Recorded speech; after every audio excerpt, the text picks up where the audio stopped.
Hello! Welcome to Charmed Persons. Hope you've had a wonderful week. We haven't seen you since Monday, right? Yeah, Monday. So I hope you've had a good week so far. And hope you're ready to start this next one. Tomorrow night, we do not have the continuation of Eric's LongShot. So stay tuned for that. That's going to happen a week from tomorrow night on the 29th, as well as next week. We will have, at 2 p.m. Central, a week from today, Sunday the 28th, we will have the next Tayaroth session. So next week we'll have 2 sessions, but this week it's just today. So thanks for joining us and thanks for watching. And that's pretty much it. So without further ado, let's get into tonight's session. Oh, wait, I should probably mention, as you can see, we are down 2 members. And we'll see what happens with that. So, as we continue forward, let's get going. Okay, so let's start with a recap. Our party has found themselves wrapped up in an interweaving web of conflicts involving the underbelly of the city of Barrington. What started out as seemingly a turf war between 2 gangs has unraveled itself to reveal a malicious plot. A secret organization known as the Anomalia has been using the Hanged Men, a local gang in Barrington, as well as resources from all over Tayaroth, to fund and pursue the search of High Priestess Navara's tomb. Navara was the last known priestess of a banished god, Malar, an evil deity that believed the natural world was far superior to that of humanity. 2 of our party members, Cuinn and Maewyn Silverstep, as we have come to learn, discovered that their estranged parents were members of this secret sect. Through a conversation with their eldest brother, the party discovered that the Anomalia was claiming incompetence on behalf of Dune, the overseeing deity of all of Tayaroth. He is the one who banished the old gods, and the Anomalia claims that the divine blight that devastated Tayaroth so long ago was not an undeserved punishment from the old gods, but in fact the result of Dune's lack of preparation for taking over the duties of the old gods, which resulted in corruption of the land. The Anomalia believes that returning Malar to the gods' plane will allow him to bring forth other banished deities, and have them take the power back from Dune. Apparently, something in High Priest Navara's tomb is going to aid in this unbanishing. So, our party made their way out north of the city of Barrington after dropping off Gilmarie and Warren at Miss Kettlepot's place. Upon traveling north to the Forshee mines, where the Anomalias claim to be searching, our party discovered a pair of hanged men astride 2 giant boar that were patrolling a day's ride or so out from the mines. But through some charismatic convincing from Cuinn, the riders found themselves charmed and exiting the party's camp. The party then continued to travel until they reached the near-abandoned trail of the Forshee mines. When when they arrived at the Forshee mine encampment, Maewyn and her giant badger, Batty, did some recon and discovered that the hanged men were indeed within the fortifications, as were numerous slave workers who had been captured and forced to assist the hanged men in searching the abandoned mine. After a half-failure, half-successful infiltration attempt from Morton and Chad, they found themselves in one of the pens where the workers were kept. However, the rest of the party, using Batty's burrowing skills, were able to dig a hole underneath the perimeter fence and free all 40 or so of the workers. Rosie then helped escort them towards the direction of the large shrine statue that commiserated the heroes of the Forshee mines. There, the workers said that they would get off the beaten path and wait for the party to return. After seeing Warren Visray, the leader of the Hanged Man, and his second-in-command Victor, accompany Roderick Billwright into the camp, the party knew it was time to leave. The missing workers caused quite the distraction as the camp went into an uproar searching for them. Chad and Morton used this opportunity to gather their weapons and belongings and return to the rest of the party within the mine. There they were waiting, and Flint was able to find an abandoned mine cart that was large enough to fit all of them and take them further into the mine. While the rest of the party lifted the heavy cart and mended the wheel, Batty warned Maewyn of the approaching hanged men. Cuinn, ever observant, noticed something perhaps devious on one of the party members as they lifted the cart onto the old track. Right below the elbow of Edmund's left arm was a tattoo of a spider, in the exact same design as they had seen on Roderick's arm and all the other Animalia members. And that is where we left off. So you as a party have just put this cart onto the rails, and no one's running at you right now in this moment, but Batty seems to be a little bit on edge. Cuinn, you see this tattoo on Edmund's arm. It's a spider, so it's not one you've seen before technically, but you're very confident that it is clearly in the design, especially with the location that it is on his arm, of the tattoo of the rest of the Animalia. So is there anything that you do in this moment? Do I remember if anybody's ever mentioned a spider?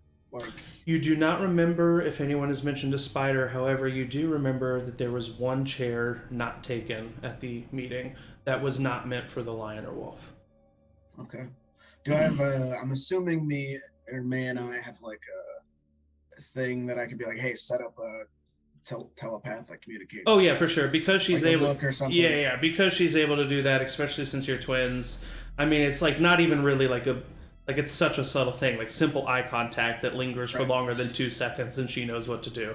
So you. Well, and honestly, if Batty smelled people, I was probably about to reach out to you anyway. Okay, yeah. So you hear this from Batty. Look over at Cuinn. His eyes are a centimeter wider than they normally are, and you establish the connection. There's some people coming. Check out Edmund's arm. Switch. Yeah. We swap places. Yeah. And also, Rosie, what is your passive perception? And then Flint and Morton, go ahead and tell me yours as well. Passive perception is 13. 13? Mine's 8. Okay. I got your feet. 11. Okay. Okay. Cool. Emily, Emily, you or Maewyn, you kind of switch spots and look over, and you do see Edmund's kind of like adjusting the cart, finishing the angle, and you see the tattoo that I have described. I'll say again to Cuinn. Yeah, this is an issue, but I think maybe we should get out of here and then deal with that issue. No, I agree completely. We should isolate him and then murder him. Okay, cool. Let's murder these guys first. Yep. Hey guys, everyone around me. There's people coming. What's going on? There's people coming. We should get in the cart and get out of here. Does anyone have any ointment? I'm a little bruised. Not now. Let's go. And I'll smack him on the chest and get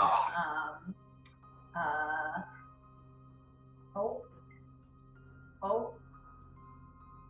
Hang on. Oh. Does anybody else need anything?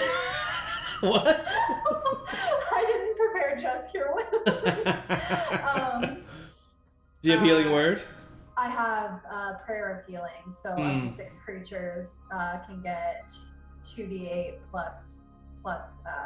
Is that during a short rest? Or is that? Am I thinking of something else? It's a spell slot. It's just a spell slot.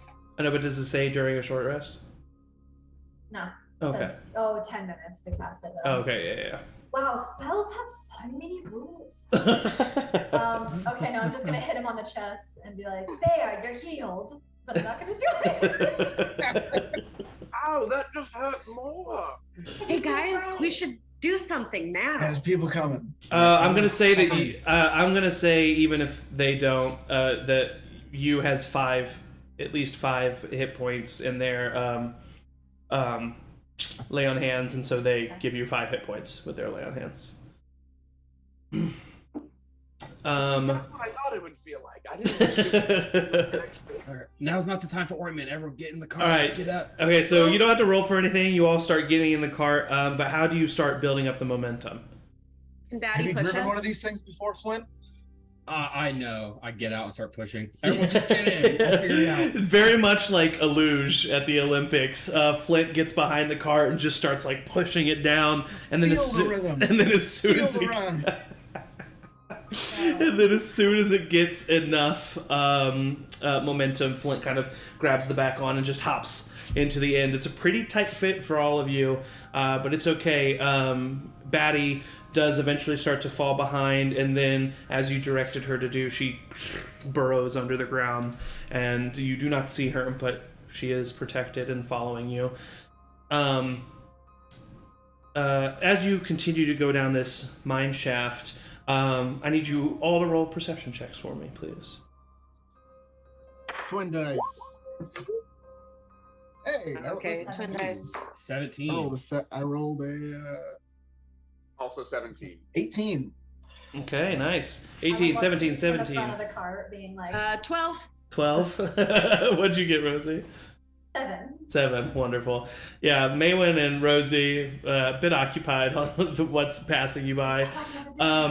The other three of you, 17, 17, and 18, you look back behind you, and in the mouth of the cave that enters into this mine, you see that you have been discovered as you were leaving. But no one seems to be chasing you. And you see Roderick and Warren there in front of like 10 soldiers who are like behind them and kind of like looking over their shoulders. And you see Roderick lay up a hand and then give a little bow. And Warren puts out his two hands and like puts them down, signaling something, and the tunnel of the mine behind you collapses in on itself. Can I give Roderick the double bird as we're going down the tracks? Very much so, yes. You see him just kind of, well, actually you probably don't, you can't see his face from that far away, but he definitely sees that. And the tunnel to the mine is cut off, and you are completely plunged immediately into darkness. I take my first deep breath in 3 weeks. I don't think we have to worry about them chasing us down here. Yeah, just That's getting a out. silver lining. Good one, Quinn. That's great. That's a good one. I mean, it sucks, but I'm sure we'll find a way out if we can dig out with Batty. I found that. Does anyone have a light? Why do you need a light?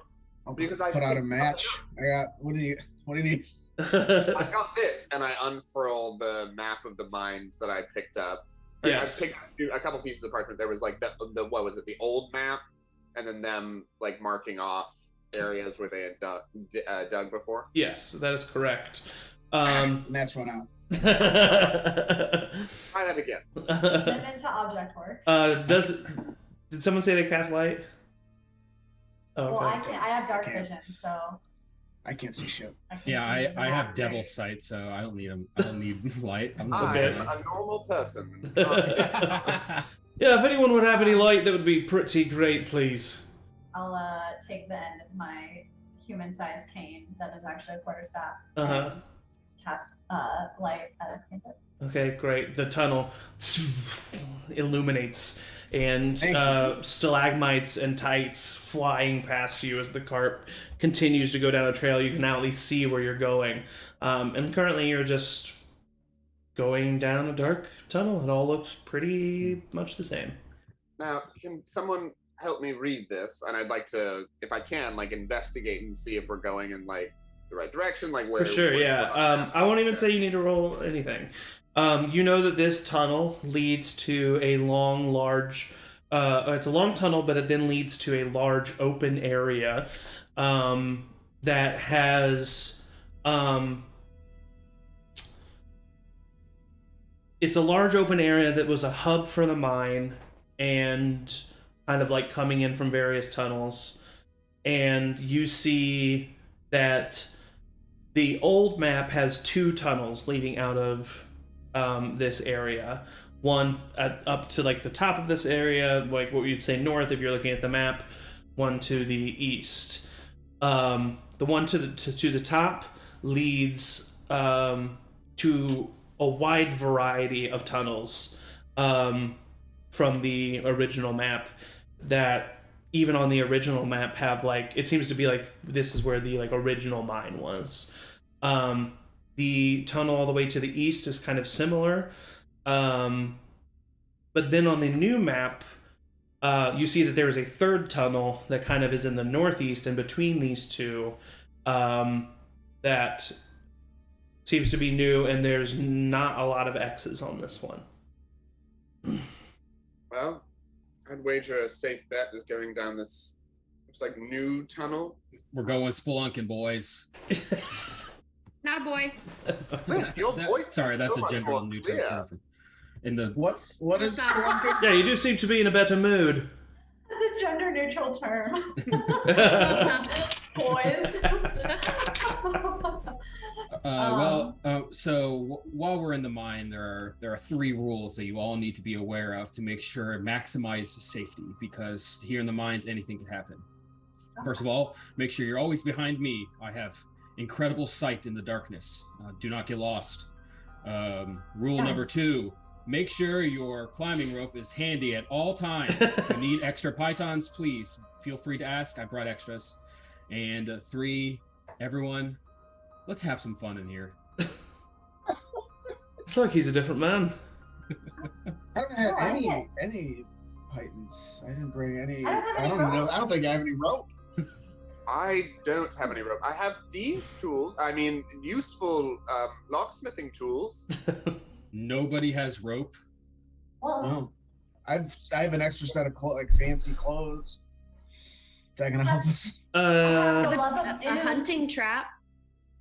Yeah, I can't say that I do have They've got to have rope. around. Sorry about that. I didn't know it was. Around, right? There's a lot of vines in my hair. We could maybe. Is anyone hungry? I have some rations.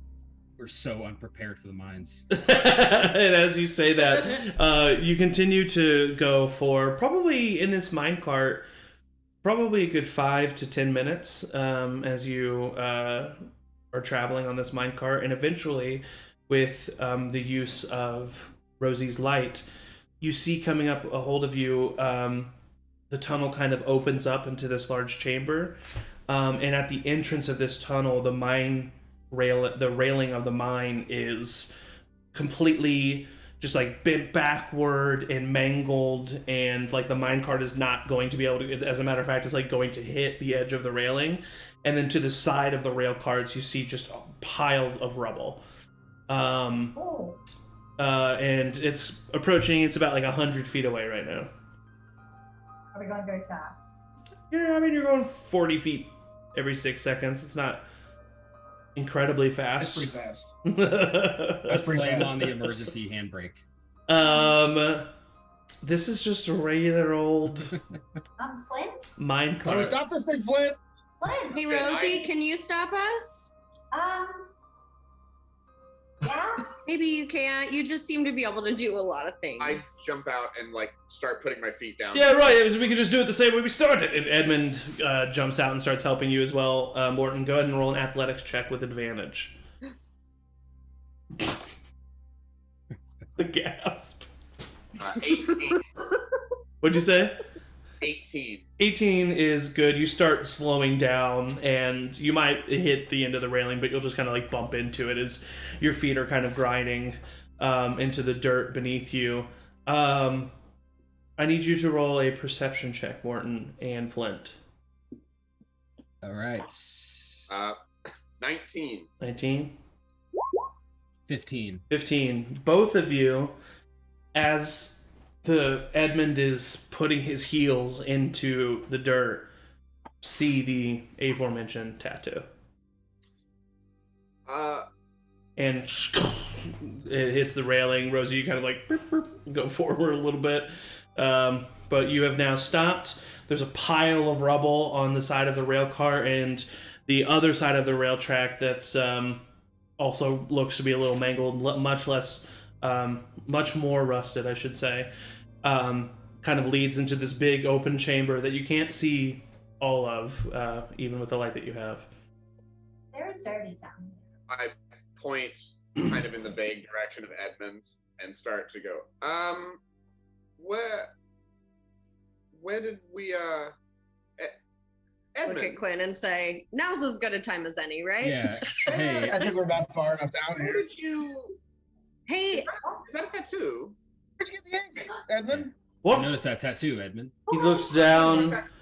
He looks down, and there's like a moment of surprise, and then he takes his sleeve and immediately starts to roll it down. And he's like, "Oh yeah, right now it's a personal thing, you know." Do you remember So getting why it? roll it down? Well, listen, I don't know what the big deal is, right? I just have a tattoo. Oh, it's the bad boy things. What? Are you a bad boy? No, Rosie, come on, you know me. I'm not a bad boy.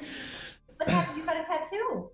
Can I do an insight check to see if he is indeed a bad boy? Roll an insight I would like to check. inside check a bad boy. Type for bad boy. I can roll ones. Like, 12. 12. There's definitely some truth to what he's saying. He doesn't seem to be... He does not consider himself to be a bad boy. But Lucas is. Do you Hey. remember getting the tattoo? No, I don't remember getting the tattoo, alright? I just know that I have it. Okay, but it's probably just coincidence, alright? We just need to... Can we just move on, right? I mean, I'm your friend. I've been your Yeah, friend this I entire mean- time, right? So... here's the thing, Edmund. We thought it was just a coincidence that our No, mom stop. and dad went by the lion and the All right. wolf, and it wasn't. Listen, can we please just change the subject? No. No. Please, no. I would really appreciate it if we could I just draw move my on. rapier. No, Um, please. And then as soon as Fire tattoo. as he is being confronted by this and forced to recognize it more, right in front of you, you see Edmund's visage change.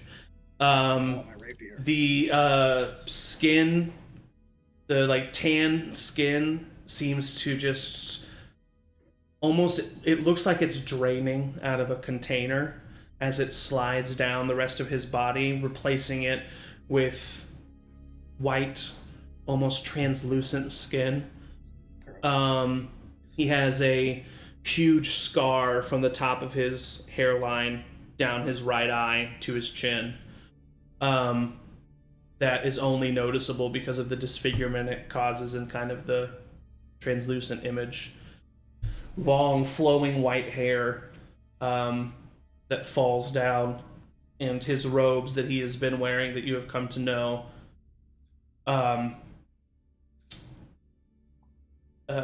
unfold and kind of become this black and white color. And he looks up at all of you and kind of stretches. Oh, well, bloody hell. That has been way too long. And he kind of looks down at himself. Ugh. And he casts prestidigitation as the dirt kind of falls away from him. And then he looks to all of you. Well, well, well, who do we have here? That's what we were thinking.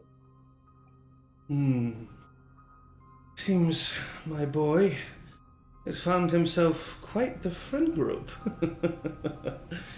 You see him look over at you, May, and you, Cuinn. And you see, as he stares at you, this brief just flash of arcane purple energy goes across his eyes. As he says, yes, even subconsciously, Eddie couldn't help but gravitate towards the Animalia. Heir of Fire and Mortimer's youngest. I haven't seen you in quite some time. All grown up. And look what you've become. I should have known that the two of you were vanished. They kind of... What? Oh, you don't even know yet, do you? Sad. And he kind Who of... are you, bub? And he says, my name is Quiz Rizik. Very nice to meet you. And he kind of moves past your eye line and looks over at you and says, well, before he speaks, a flash of arcane energy across his eyes as he says, a chosen? Well, very interesting. Playing with fire, Eddie. And then his eyes kind of drift over to you, Rosie, and he says, well, and of course, the chosen will never be anywhere without his seer. What? Is this a werewolf? He then lays his eyes on you, Morton. A similar flash of arcane energy. A Vishar. Really? A Vishar with friends, that's... that's interesting. What the fuck does that mean? Did you sneeze? Are you alright? You could work on the humor, though. He then looks over at Chad. Another similar flash of arcane energy. And you see a deep, actual interest in his result. And he says, Temporal Night? I haven't seen one of you in centuries. Very interesting friends, Edmund. And then finally his eyes land on you, Flint. Another flash of arcane energy across his eyes. Oh, I don't like you. Hey, the feeling's mutual, bud. Good. Us primordial mages aren't supposed to get along, are we? Are you a bad guy? Because you're really giving off bad guy vibes. Oh, so simple, Boulderbender. So simple. I am only doing what I need to be doing. Whether it is good or bad is clearly an objective standpoint. I might be bad in your perspective, and I'm good in my perspective. Oh my god. Who are? What's your name? My Do you name have a is name? Quiz Rizik. Quiz- Oh, Quinn, you should Rizik. probably start trying to pay attention, my dear child. I actually did write it down. I don't know what the problem is. That's on you, Quinn. We can all agree. That's on on me. As he's talking, these 4 spider-like legs made out of what seems to be shadow raise him up another 5 feet as he hoists himself up in the air.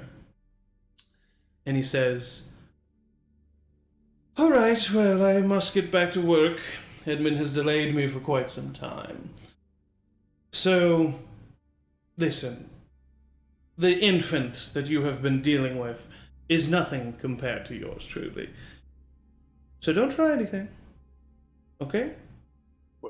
Try what? Yeah, what are you doing? Where are you going? He reaches out a leg, and it grabs on to you. Another one grabs on to Chidrimi, and he brings them in a little bit closer. No. As both of them are trying to fight and push away. And he looks back at all of you, and he says, actually, I need all of you to make, I think it's charisma saving throws, I will say.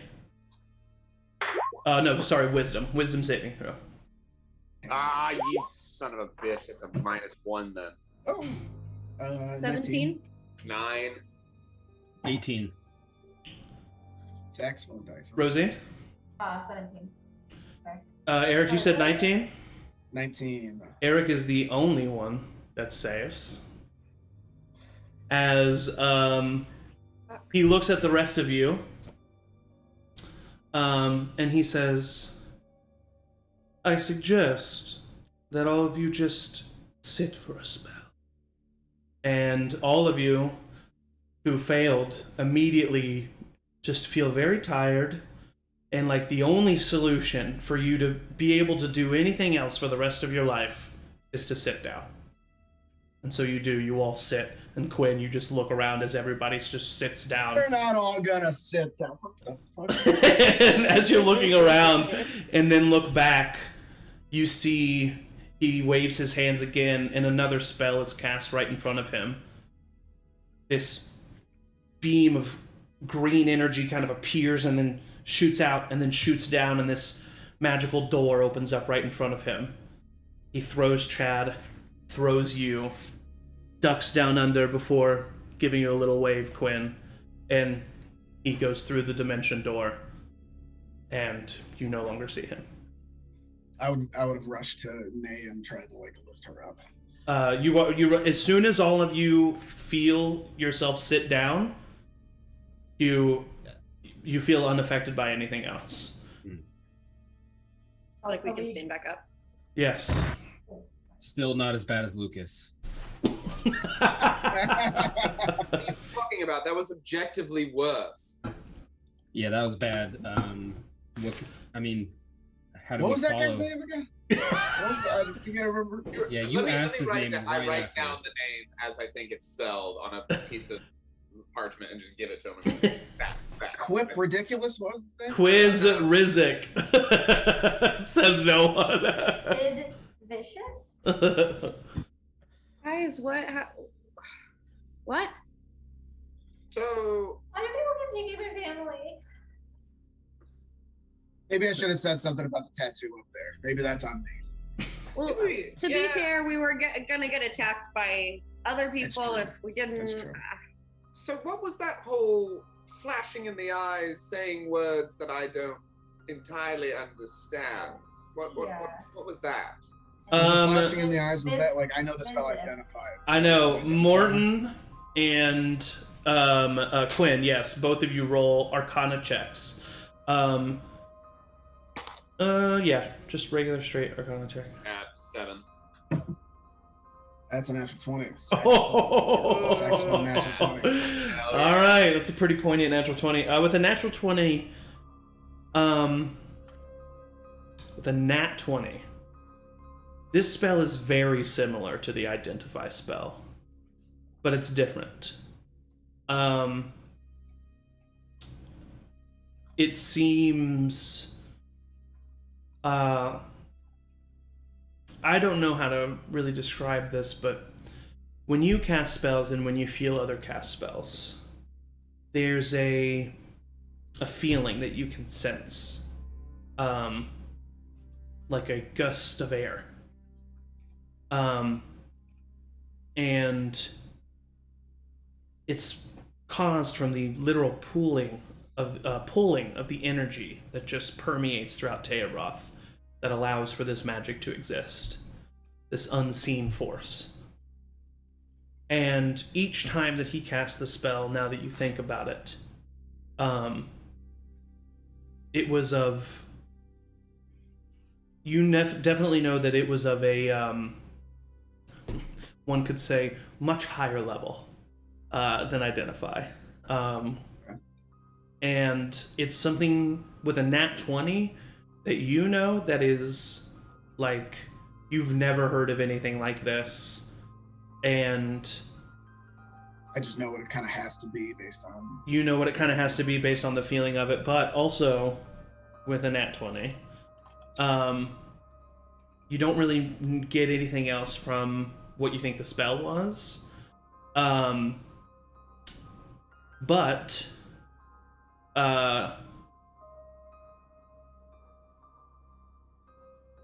this is interesting. I am going to... Basically, this is what I'm going to do, but I'm going to make it fun because I want to roll.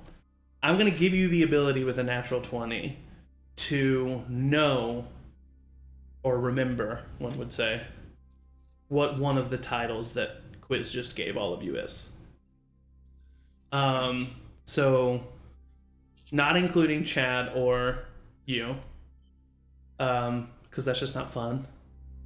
Okay, so there's... Okay, roll a d4 for me and tell me the result. 4. 4. You know what a primordial mage is. which is what Quiz called Flint. And himself, right? They were both And primordial himself, mages? yes. So this is actually pretty good. The primordials are a type of creature and a type of entity that can exist within Tayaroth, but the ancient primordials were the gods before the old gods. They were the ones that created Tayaroth. They were the ones that were here since the beginning of time, the ancient primordials. But when the old gods came into the gods plane, they thought that they killed all of the ancient primordials. This is probably, I mean, you probably heard about this in some like story that some bard was telling. But it was the way it was so epic and in scale and in the way he described it that it stuck in your memory. But it turns out that the ancient primordials were simply biding their time and could not be killed and were waiting to return to Tayaroth. But the old gods kept them from coming back. And so the ancient primordials started using some of the old gods' creations against them by granting certain creations of the old gods gifts from the ancient primordials. And using these gifts, they would direct the people who they gave these gifts to undermine the old gods. And it's a little vague as to how, but using these creations that have infiltrated the material plane with their abilities to essentially bring them back. Can I say that I like heard it in a song and I start just like singing that song again to give everybody else that information? Yes, and you also get inspiration for that because that's really cool. Oh, well, good news is that that's not me. I'm not that. So this guy was wrong, I guess. Crazy. I mean, he knew May and I, so I mean, I don't feel like he was lying to us. Well, 50-50.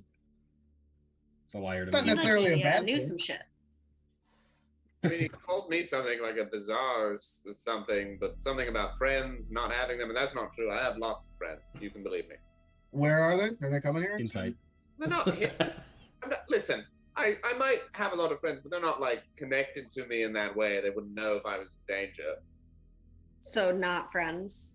Oh, I'm sorry. I'm sorry that you twins have a connection. So sorry that I don't have that like you weirdos. You don't have friends. I've got friends. All right, name 3 friends. Eddie. Not that Eddie. This is a different Eddie. It's for Edward, not I was Edmund. going to say 0 for 1 so far. Seems convenient. Jamila's lovely. Okay. So wonderful. And then Teddy. Do you know Teddy? A bat flies out of the big cavern above all your heads. Oh my god, is that a bird? I thought there were birds in mines.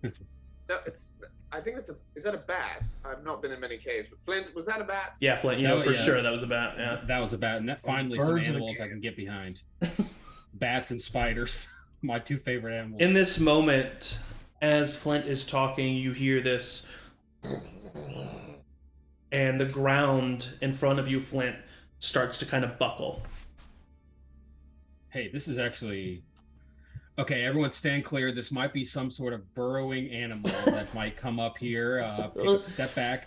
Batty bursts out of the hole and jumps on you, Flint, and starts licking your face. Oh, shit. I fall to the ground. I go and just pat Batty on the head, but I don't like make her stop or move. I just pat her. Yeah. Seeing you, though, she does kind of push off Flint and come over to you and just kind of like nuzzle against you. Oh, it's all Well, right. James, you're fine. I put my rapier away. Can we navigate to where we need to go? I don't know. My head hurts from all of this Yeah. calling and Yeah, saying. so we can't really follow all Quiz, can we? That just teleported away. So I guess our plan is to just continue forward in the mines. Yep. Can't really go backwards either, obviously. Right. Can these mine carts go back up, or are we gonna have to walk all the way back up to get out of here? I mean, it's caved in, even if we did just walk up. There's always one downhill portion of the mines to get back to the surface. Okay. Yeah. Go ahead. You continue into the chamber, and Rosie, go ahead. Before we leave, I know that it's not going to do anything, but I would write like a little letter and put it where, like, right in front of where the dimension door happened. Yeah. And just be like, "Hey, this is where we're going. This is what we're doing. I'm gonna try not to follow you. Be brave." And then and then leave it. Try to pin it to the side of the like. All right. If you don't have DM inspiration now, you have DM inspiration too. Y'all hit me with these cute moments. So yeah, Took my kid away. Easily enough, and yeah, I mean the rest of your party's right. There is no real sense in doing anything other than continuing forward. But it feels weird that is what you're deciding. Like, it just feels to the core of your being that you should be doing something else. Realistically, you can't. Yeah, okay, let's go. Here we go. Can I hold Rosie's hand as we walk? Of course. Yes. And I'll squeeze it a little too hard and be like, "Here we go. This is my chosen family." And as you continue into this large chamber, you see basically a couple more abandoned mine carts. All of the tracks look really rusted and broken. I look for rope while we do that, just to gather that, since none of us have it. Roll an investigation check. That is a nat 20! Nat 20. I would say you're probably able to find, because it is old, but they've also recently been using it, but they haven't been doing much spelunking, as Flint would say. So I would say you probably find 50 feet of rope. Is there any little gems or little rocks that look cooler than just gravel? Roll an investigation check. Have something in the works. Working on. Oh, I also got a nat 20. Nat 20! Thank you, honey guys. You find, well, it's not a gem or a rock that sticks out to you. It's this mushroom that's in the middle of this mine. And you reach down, and as you get closer, you realize that it is a mushroom, but it's a mushroom in this like kind of fungus that's encasing this stone. And you pick it up and you look at it, and you've seen fungus and mushrooms. This is a harmless stuff. So you start like rubbing it between your fingers, and you see that the stone beneath is this really nice emerald that seems to have come from somewhere deep in the mine and just been, because it was covered in this fungus and this like mushroom, just has been looked over, and no one's even bothered to pick it up. And so you have a emerald worth 50 gold pieces. Oh, thank you. I'm gonna immediately start chipping away at it to carve it into like a little trinket, because I want to make Flint a little keepsake from his mine. I will, yes, for sure. I will allow that. As we're walking, I take a moment to go walk up to Batty. Uh-huh. And I just kind of whisper, "Listen, we need to hash some things out." She, as she's kind of like lumbering forward, she just looks over at you. Look, I'll give you this. You seem smarter than a normal badger, so I'm just going to talk to you and assume you understand me. She sits back on her hind legs. Look, you don't like me.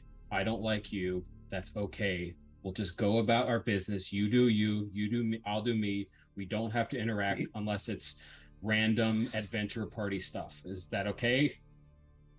She puts up a paw. All right.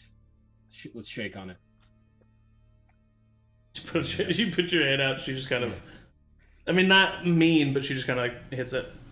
All right. I stand up without another word and keep walking.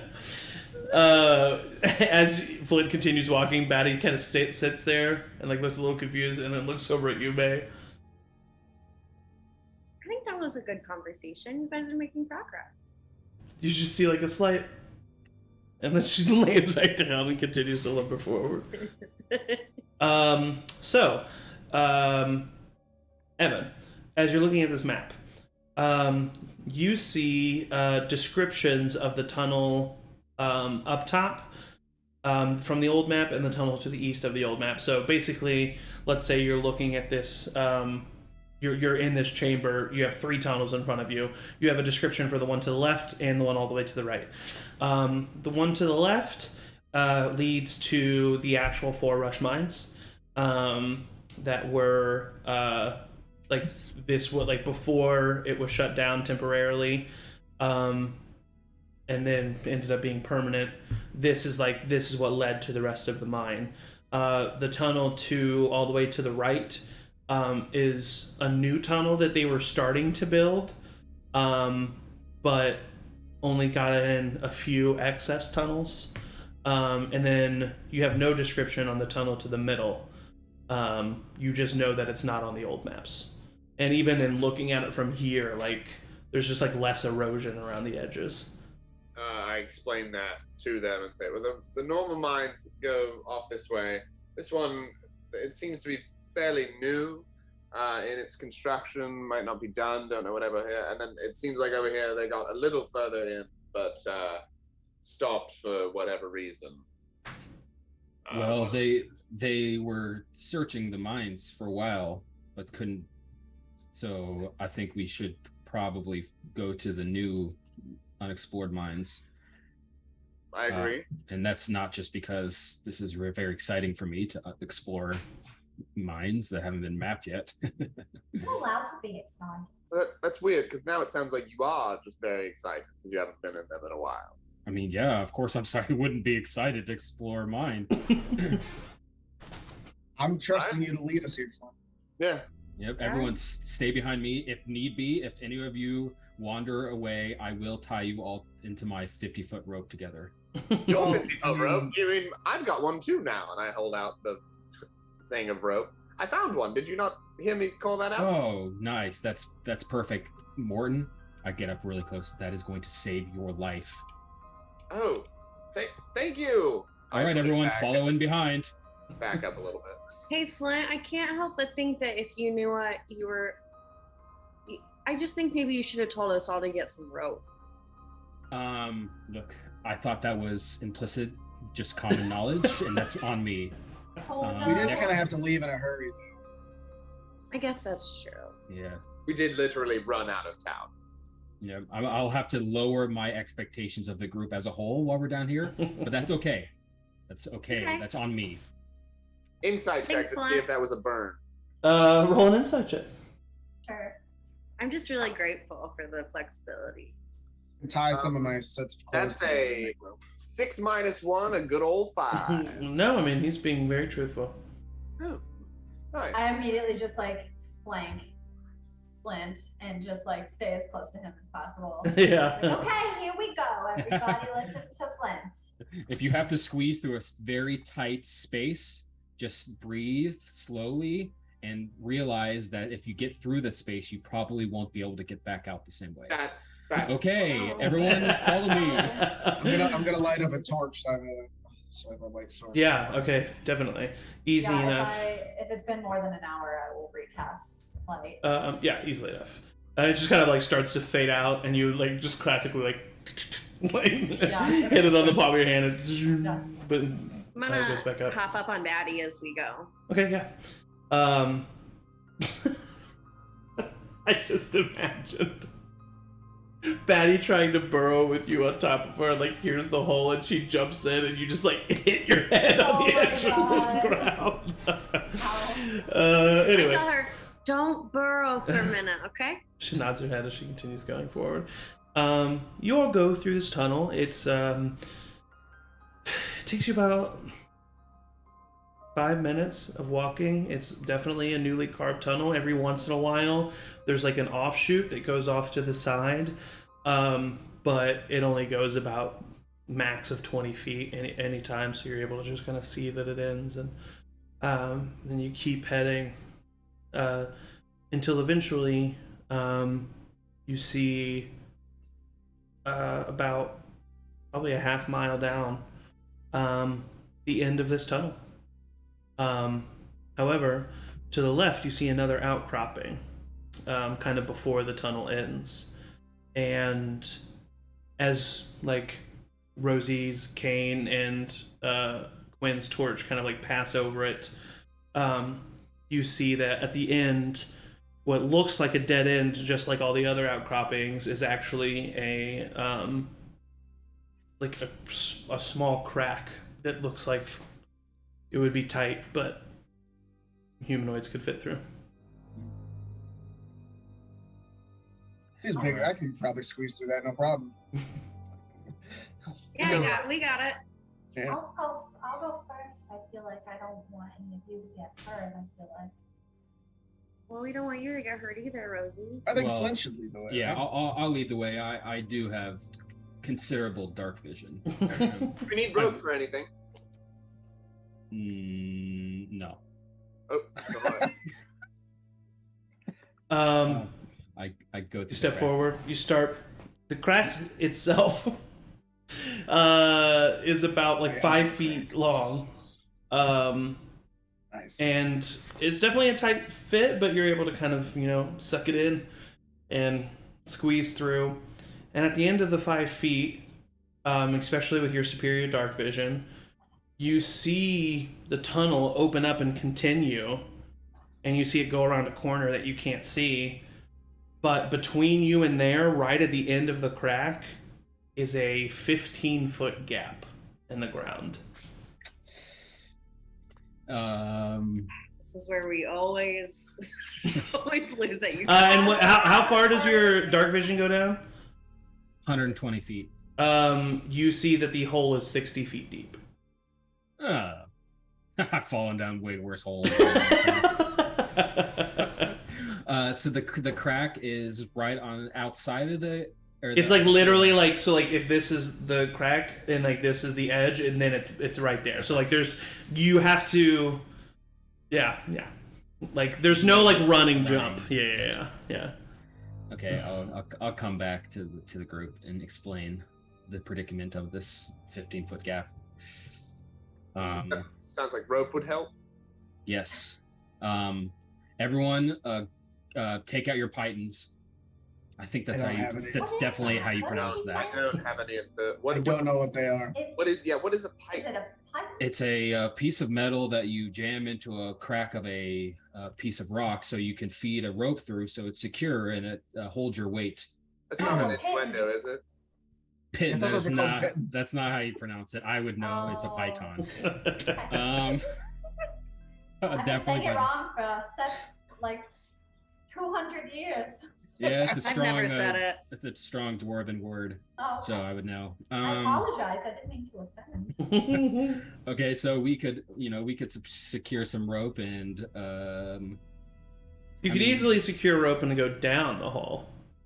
Yeah, we could go. That's 50. I mean, the hole is 60 feet down. We could go down the hole. Yeah, is there something at the bottom of the hole? Yeah, is there? No, it's genuine, and it doesn't seem to be like a trap or anything. It seems to be just like a naturally formed cavern. Okay, so does anyone think that they could get across this hole without the use of a rope? Oh, fuck no, we can't. I'm 3.5 feet tall, my friend. No one can get a running start, but I don't think we have room for a running start. Okay, I'll be right back. And I go back through the crack. And I sit on the edge of the hole. And I look at my little urn and I say, "Hey, if you're in there, can you help me out? Can you help me get to the other side?" And then I cast Misty Step. Oh, okay. So you sit down and you're trying to think of like, what can I do? What can I do? And you feel the urn, and you grab it. And as you're saying this, you start to hear the similar wind curling up from behind, as if it's like coming through the crack itself. You feel your beard hair kind of blow in this unseen wind for just a moment, and you blink and you open up your eyes, and you're currently standing 15 feet past the 15-foot gap. I'm by myself. right? There's Yeah, no, there's no one else around. I pace just for a second. Focus! Focus! Holy shit!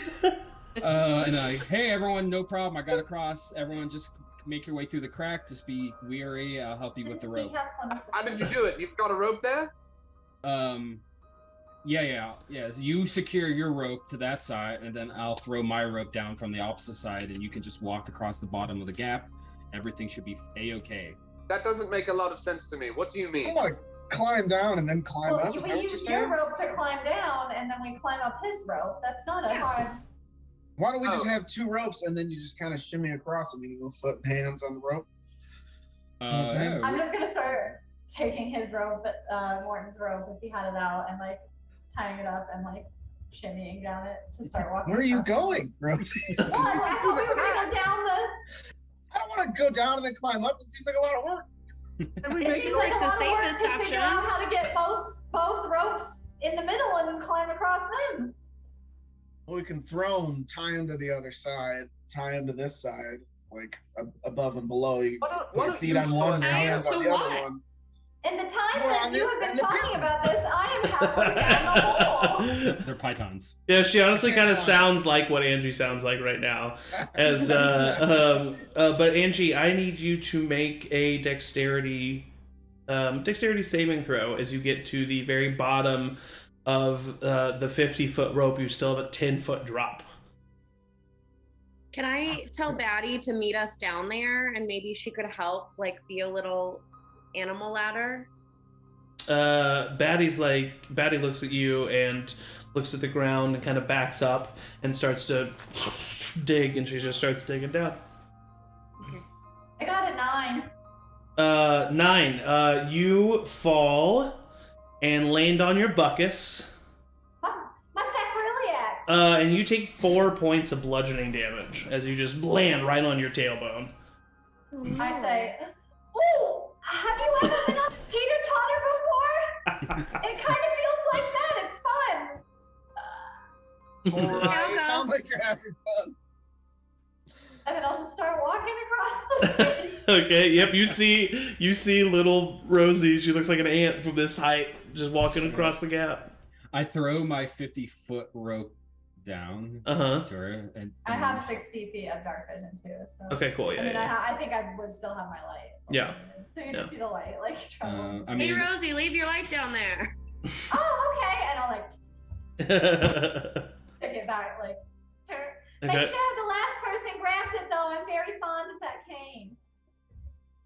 You could also just cast light on like a point on the ground down here if you wanted to. That would be smart. I'm just saying, you would know that you were able to do that. I'm gonna take the rock the emerald that I've been using and Uh-huh. like carving for Flint, and I'm gonna cast light on it, and I'm gonna leave it. So it's just like Interesting point of order. You've spent enough. God. You've spent enough time with this emerald now that you've probably attuned to it. Because this is a 4-rush emerald. This emerald gives you a +1 to your spell attack and spell DC. Hell yeah. I don't do spells, so what does that mean? Yeah, you. Oh, okay, I see. I was like, yeah, you do. You said a +1 to spell attack and spell DC. Yeah. And I'll make the item and we can put it in your D&D on later. Okay. Cool. Okay. So do you still leave it down there though?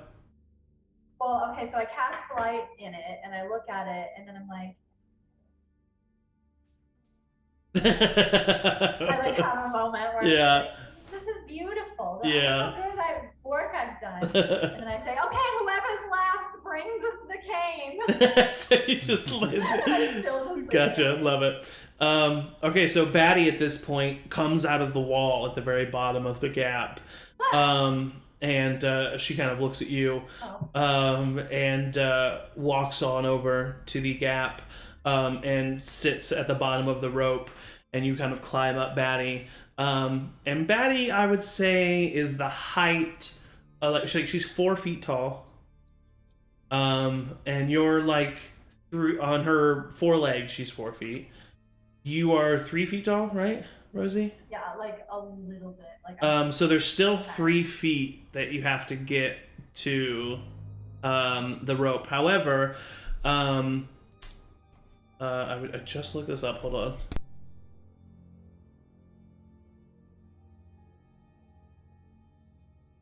What is your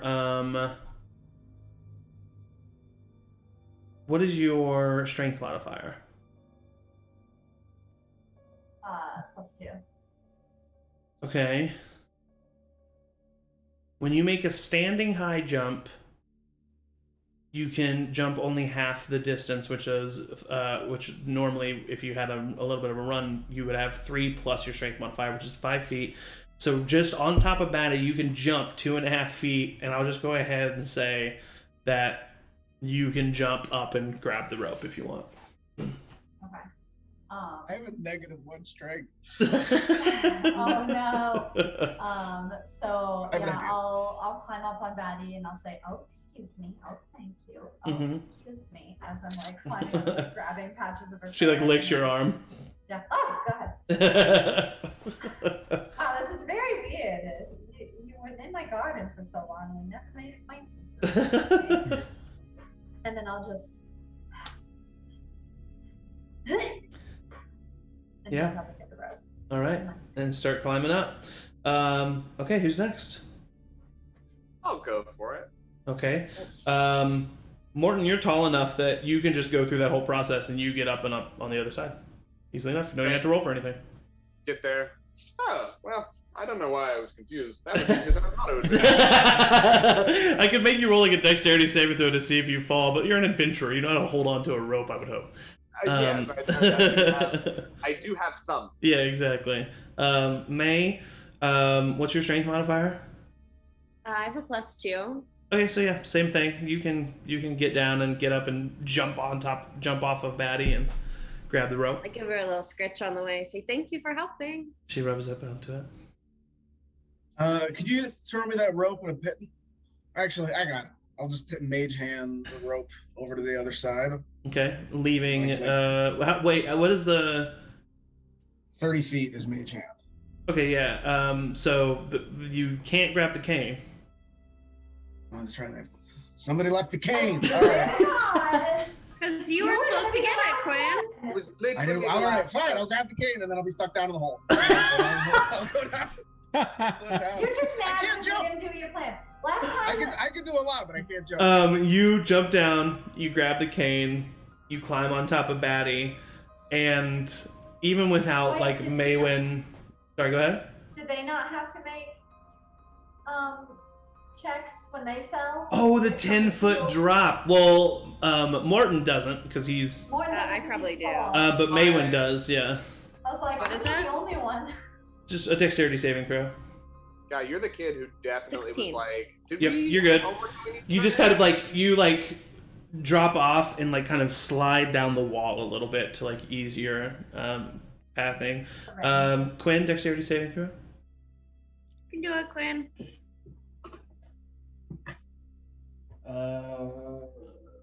12. 12 is enough. You land and just kind of roll with it, and then you grab the cane, get on top of Batty, and then Batty like she kind of like bucks you so that you get up closer to her shoulders. Jump batting. Well, she bucks you so you get up closer to her shoulders, and then she starts like climbing up the wall, just high enough that like you can reach up and grab the rope. Okay. Good job, Batty. And then she, as soon as you have the rope, she drops down, starts burrowing into the wall. Flint, make a perception check for me. All right, I'm very perceptive. 8. Okay. Hold on just a second.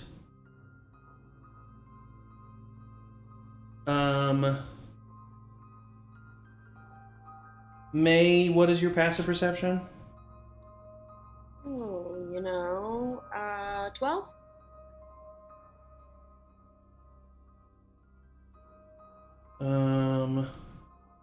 And then Rosie, what is your passive perception?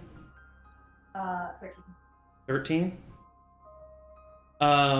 Morton, what's yours? No, you already told me 11. Yep. So, Flint.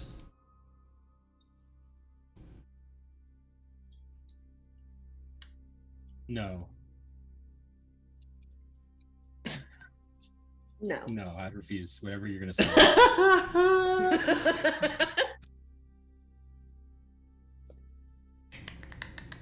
Now hate mines. And holes in general. Fighters are here. Flint does a 22 hit your AC. Oh. Yeah, but why? Oh, why indeed, huh? Okay. You take 18 points of bludgeoning damage right to the back of the head. And the rest of you kind of hear this and turn around. Cuinn, you're like climbing up and you're like looking behind them and you can see it. There is a 6 foot tall humanoid figure standing behind Flint as Flint like leans forward with his hands on the back of his head.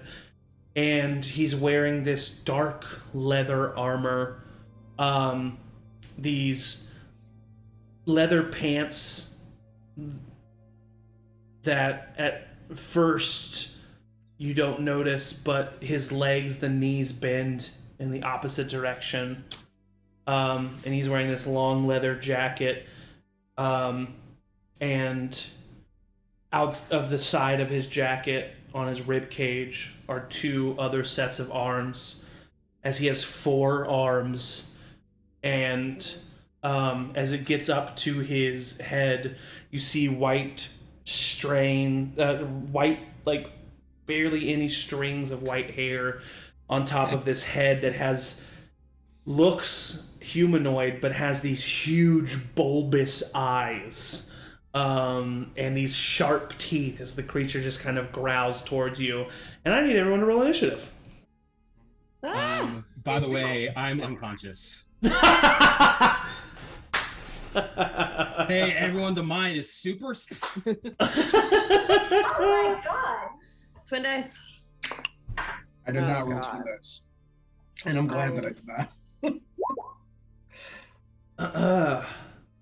Alrighty. So they came up. Yes. He's got company and he's got a lot of arms.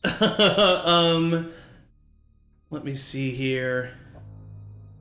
If you can put your character tokens on the map, you're going to be all the way over here to the right. Cuinn is just getting up. Flint was just hit in the back of the head. Morton had just recently got up. May would probably definitely be waiting on Cuinn. He's getting on top of me. And Rosie. I would have been closer to Flint's too because we had been hanging. Yep, that's true. Yeah. Who's that? Behind you is he's a little bit more human than this, but this is what, ignore the name, but this is what you see. Ooh. That's Don't worry, we always need a kill big the old can bugs. of raid. And Morton, from the side of you, you hear, and you look over and you see a large, giant beetle hanging on the edge of the wall. Made you guys pass. They rolled really good stealth checks. And from actually, you don't see him yet. Never mind. So, all right, let me get a turn order out here.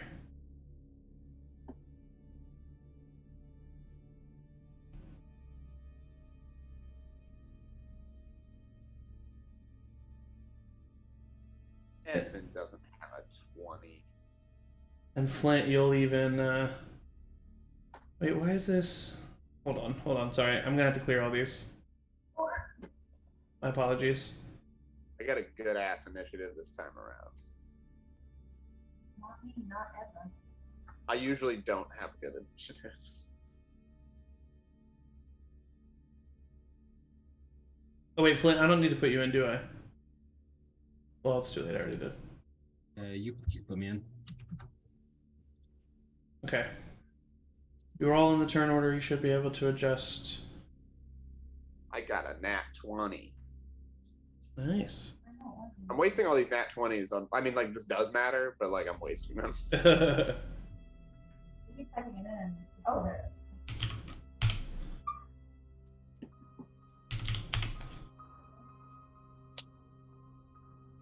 Zach, are we supposed to be hearing music? Yes. I hear a little something. Yeah, I I hear hear music. the like. Will I mess anything up if I refresh my roll 20? No. Oh no, the whole screen is gone. The stream's down. We got Just kicked kidding. off Twitch. Y2K will happen. Uh oh, it's It would be 1988. Y2K happened. Someone logged off of Roll20. Where's my music? I had to reinstall Zoom on my mom's computer, or like update it because it didn't have the blur option, and so I like had to do an update to get the blur option. Could you imagine those early pandemic meetings? Right. Blur. I'd explain my house. Okay, so let me.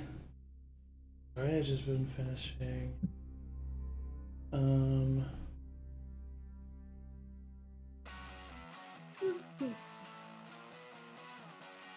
It's Nice. battle time.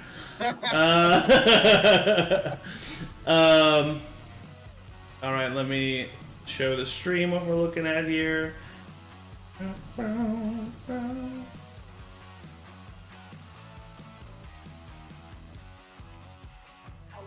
All right, top of the turn order, we got Morton. What are you doing?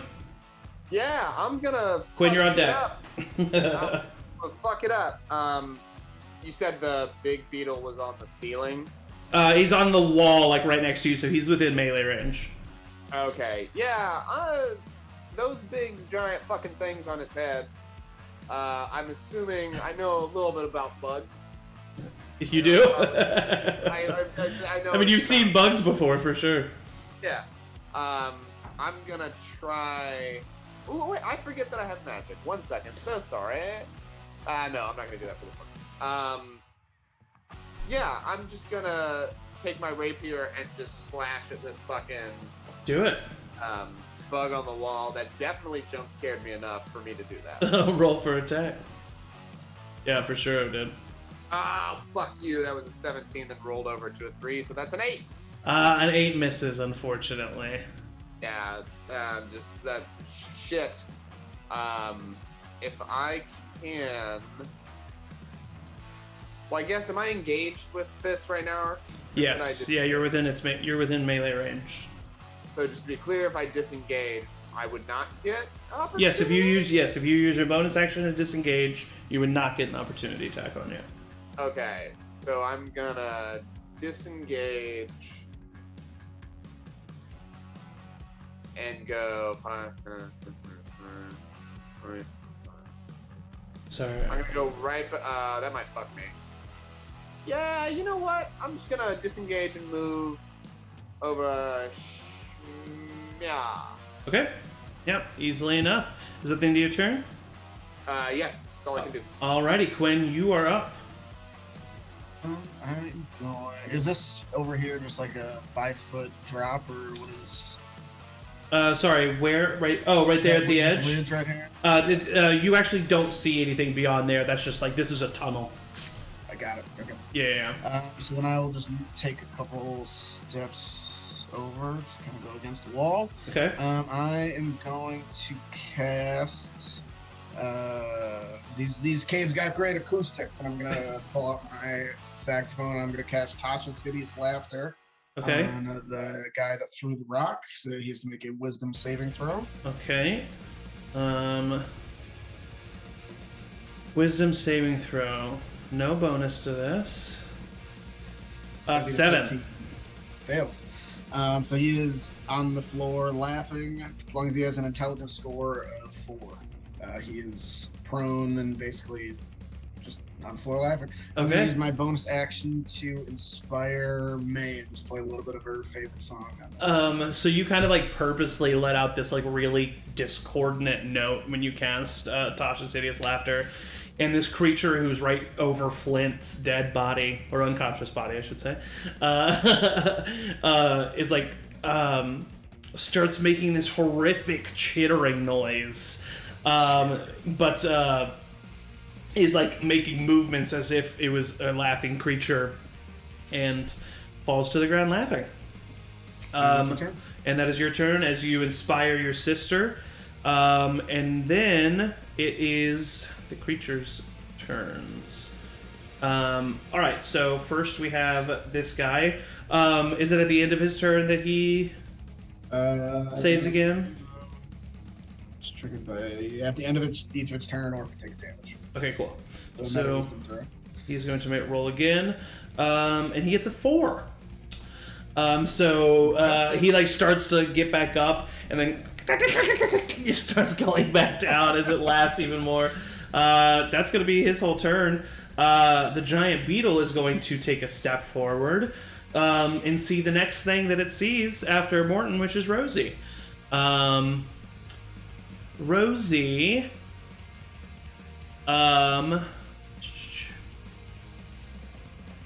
does a 15 hit? Yes, it does. Okay. Yeah, ouch. You take... Oh my god, I rolled 2 ones. You take 5 points of bludgeoning damage as this creature just takes the large horns that it wears and slams them into you. As it does that, can I react? Yeah, of course. With Warding Flare, can you do... so you rolled 2 ones, that's +2 in attack?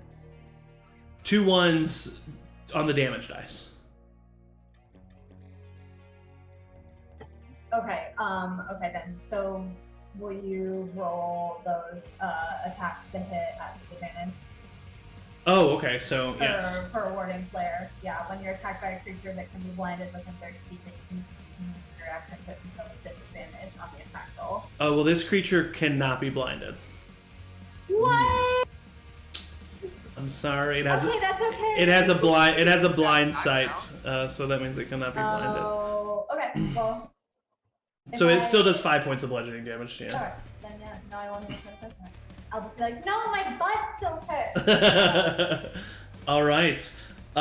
From behind the downed creature, you all start to hear this as another creature, another humanoid, starts to fly forward. It was right here. 5, 10, 15, 20, 25, 30. And it looks very similar to the other humanoid that you've been fighting with the bulbous eyes. Doesn't have 4 arms, though. Instead, it has 2 sets of insect-like wings that protrude out of its back as it flies forward. And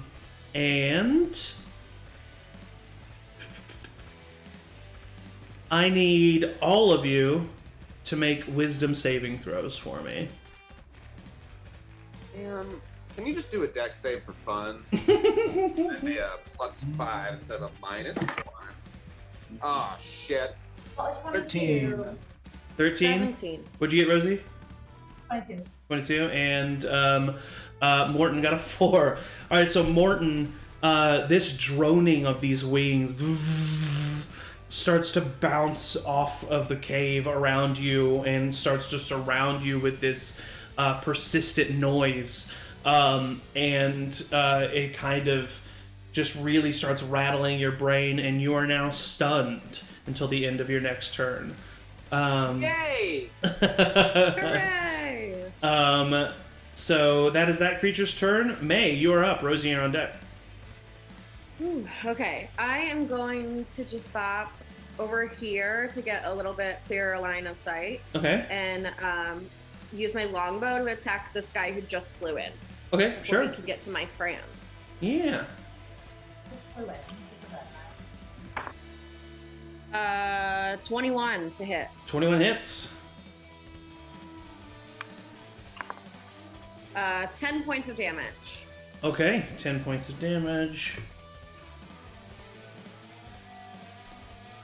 All right, yeah, you shoot your longbow, and it just hits right into the shoulder of the creature as it kind of like screams this loud, high-pitched noise, and just takes one of its hands and just cleaves the arrow, leaving it in its skin.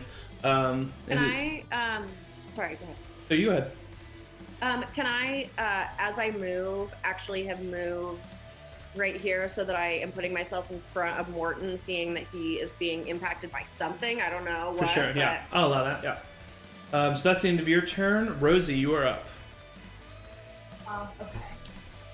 So I know I just got attacked by a bug, but I'm going to use my. If a spell doesn't have that it says as an action, is it? The spell what? So if I want to use a spell but it doesn't say it's an action on the spell card, does that? I mean, it has to say that there's a. It's either not as. It's maybe not a spell if it doesn't say that there's a casting time somewhere on it. Well, not a casting time, like a.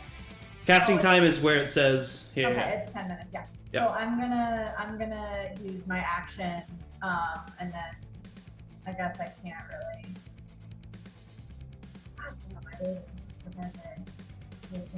Okay.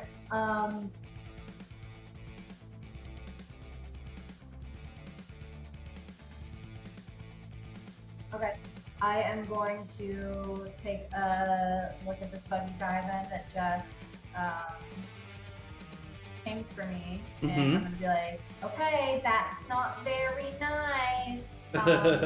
And I'm gonna cast a first level guiding bolt. Okay. It's technically you're within melee range, which means you would be at disadvantage with a ranged spell, but it's such a large creature that I'm just gonna say you like aim at its butt, and so you don't have disadvantage. Yeah, because you said it was.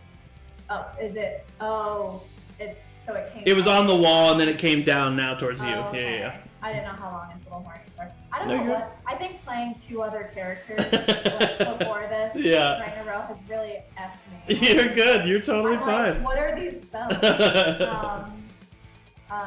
Okay, so can I not do that then? I'm sorry. Yeah, for sure. I mean, you wouldn't have disadvantage on it, like I said. Yeah. Okay, I'm just gonna do it then. Guiding bolt, first level. Let's do it. Do it. That is a 19 plus 5, so 24. That definitely hits. And I'm gonna roll the damage. It is 11 points of radiant damage. All right. You basically just puncture a hole into the chitin armor of this. Of this creature, and it just kind of like divine energy burrows a hole into its back hide and starts to simmer as it like. I mean, it's kind of a chittering, but it's such a large creature that it's definitely like a roar in pain. Is that the end of your turn? Yeah. And then that was my. Yeah. Okay. Yeah. And I just go. Okay, wonderful. Flint, I need you to make a death saving throw for me, bud. I will not die in this mine shaft. Oh my god! Alright, so with a nat 20, you just hear this voice in the back of your head. I'm in a mine, not a mine, not a mine. And you just pop up and you're like sitting up immediately, and you get 1 hit point back. Nice. And you are now up, but that is your whole turn to do that. Actually, no. You roll a death saving throw at the start of your turn. I looked into this once. So you have popped up with 1 hit point. You now have your turn. Hell yeah. I look around and I say, "You will not ruin my friend's experiences of mines." Then I'm going to attack this big beetle with my hammer. Do it. And you know what? Go ahead. 17 to hit. Okay, that hits. I was going to say, go ahead and roll again, see if you get a nat 20. Because just a nat 20 on a death save, you get this at advantage. Okay, so you still hit. Okay, and that's 7 bludgeoning damage. 7 points of bludgeoning damage. Yeah, I mean, you snap this creature right in the face. One of its horns cracks and falls to the side. It's looking rough, but it's still standing.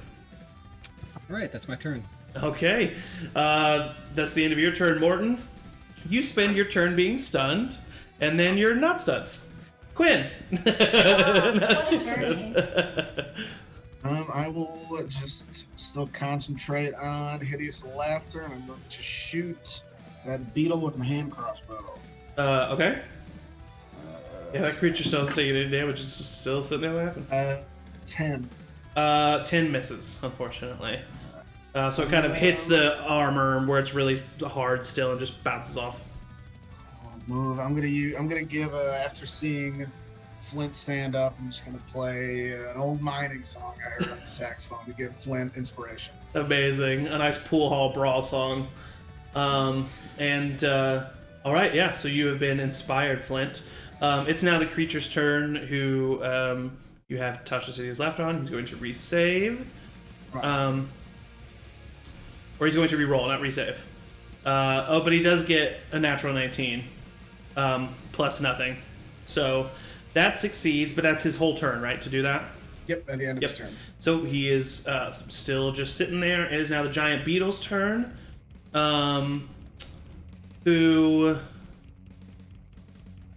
is still prone, though, so if you attack him, you get advantage now. Yes.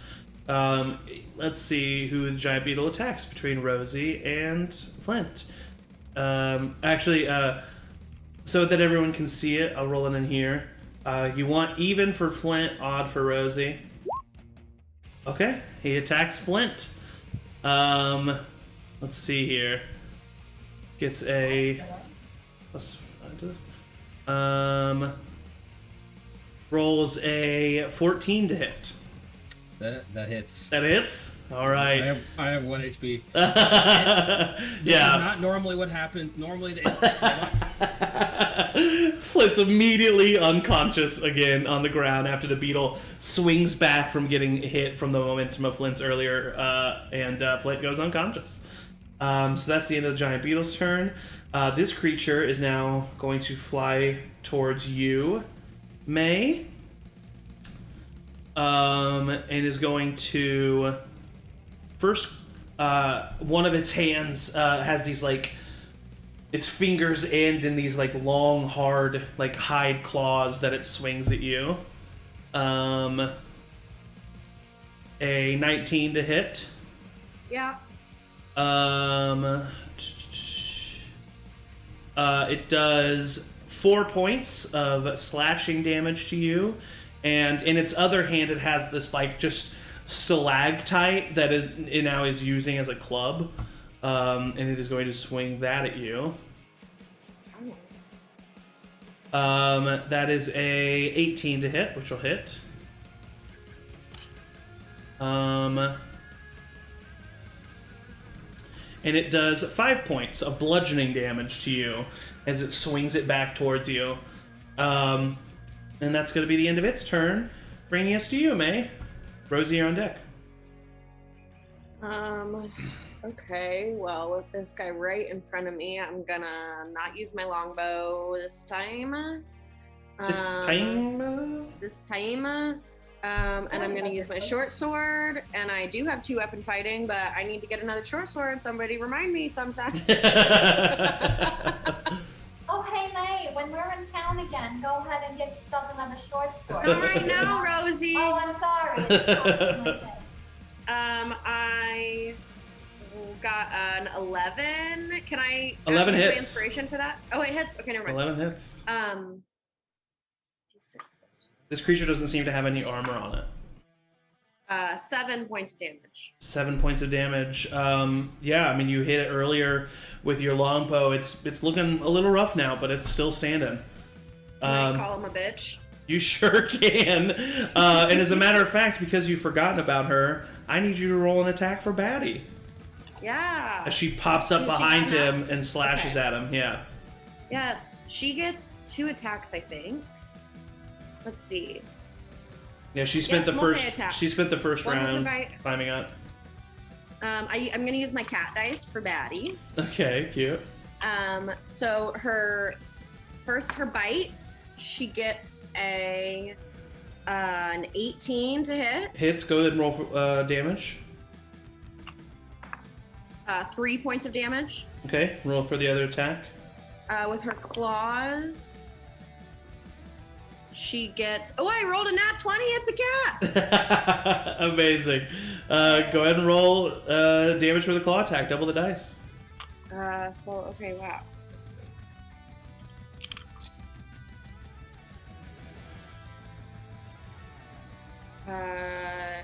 11 plus 1, 12 points of slashing damage. So this creature, like, you longbow it, and it breaks the arrow, and then just drones over to you.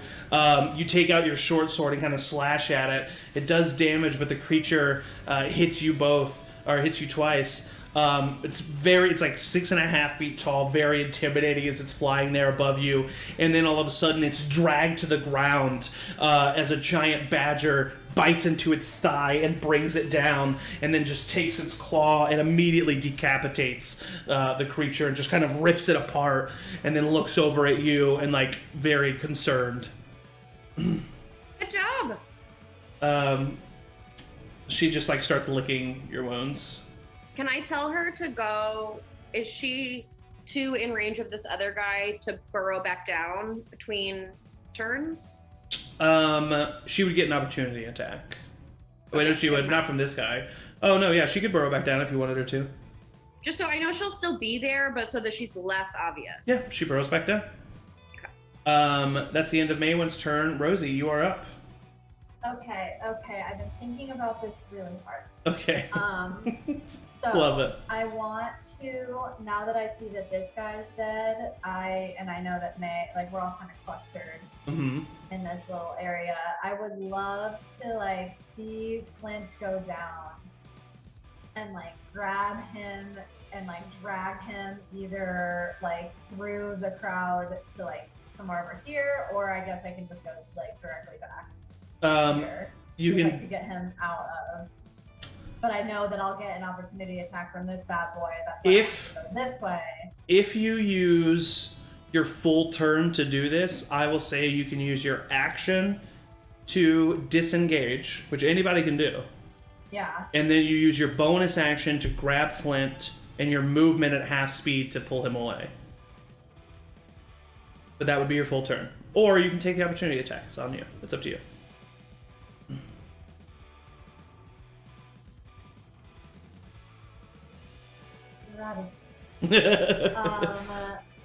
Okay.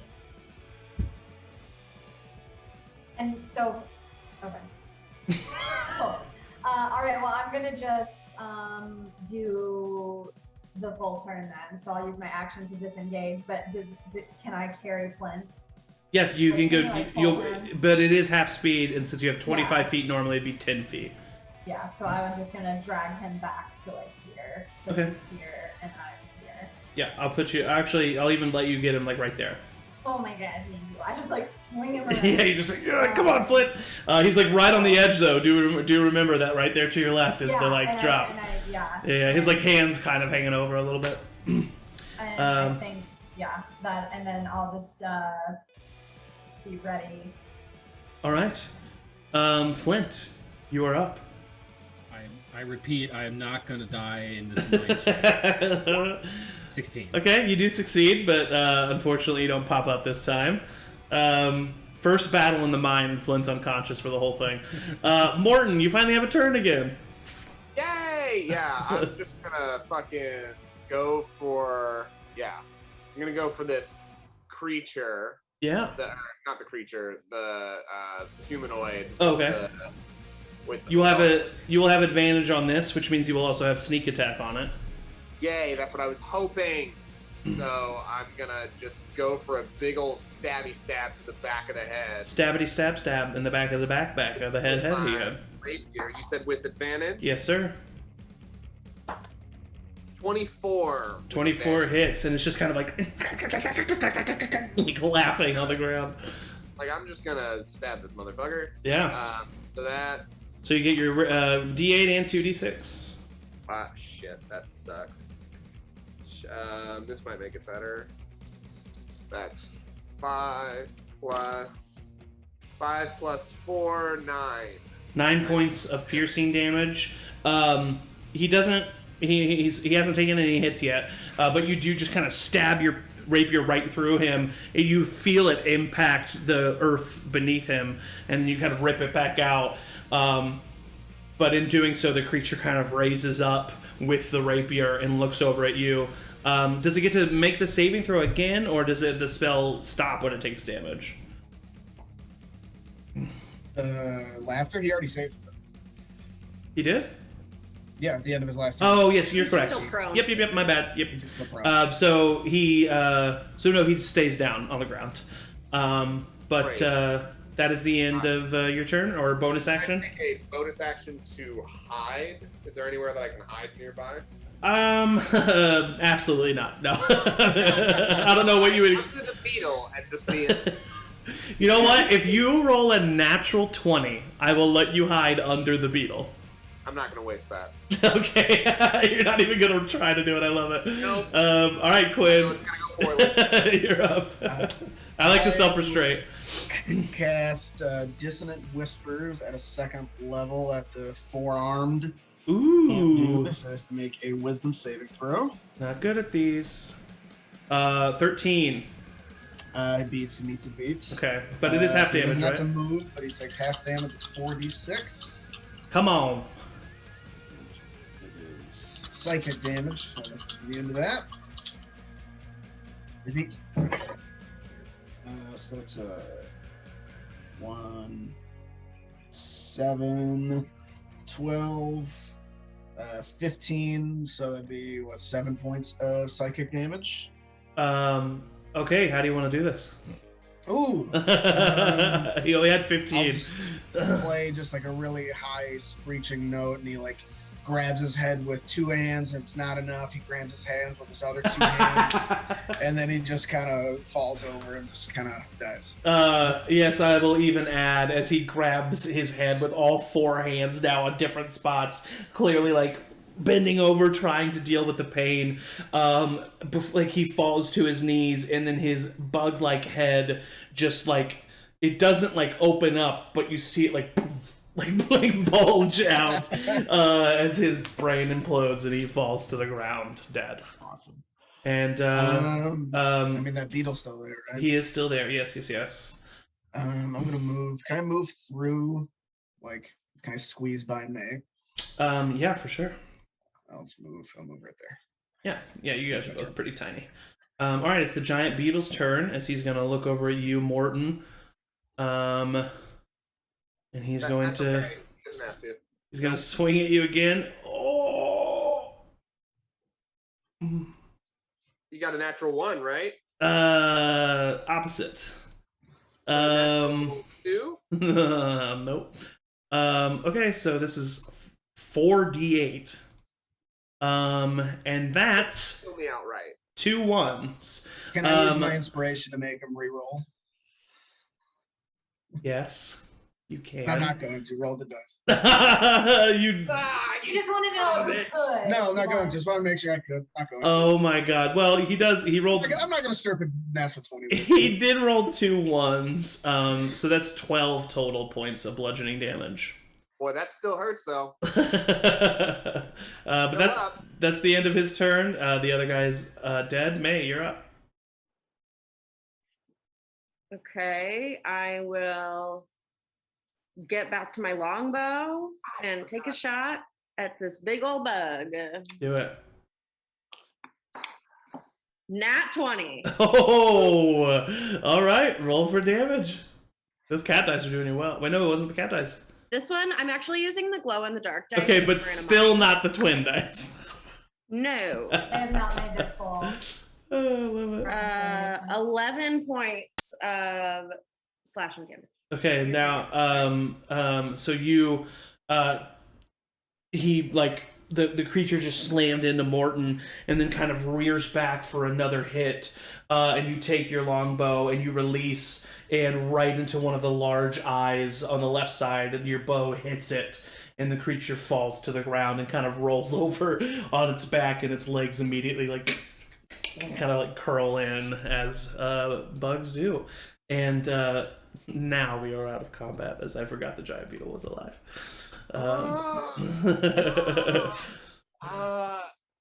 Am I still dying? Oh, sorry, no, real quick before anything else happens, roll a death saving throw. I will not die in this mine shaft. 11. 11, okay, you succeed.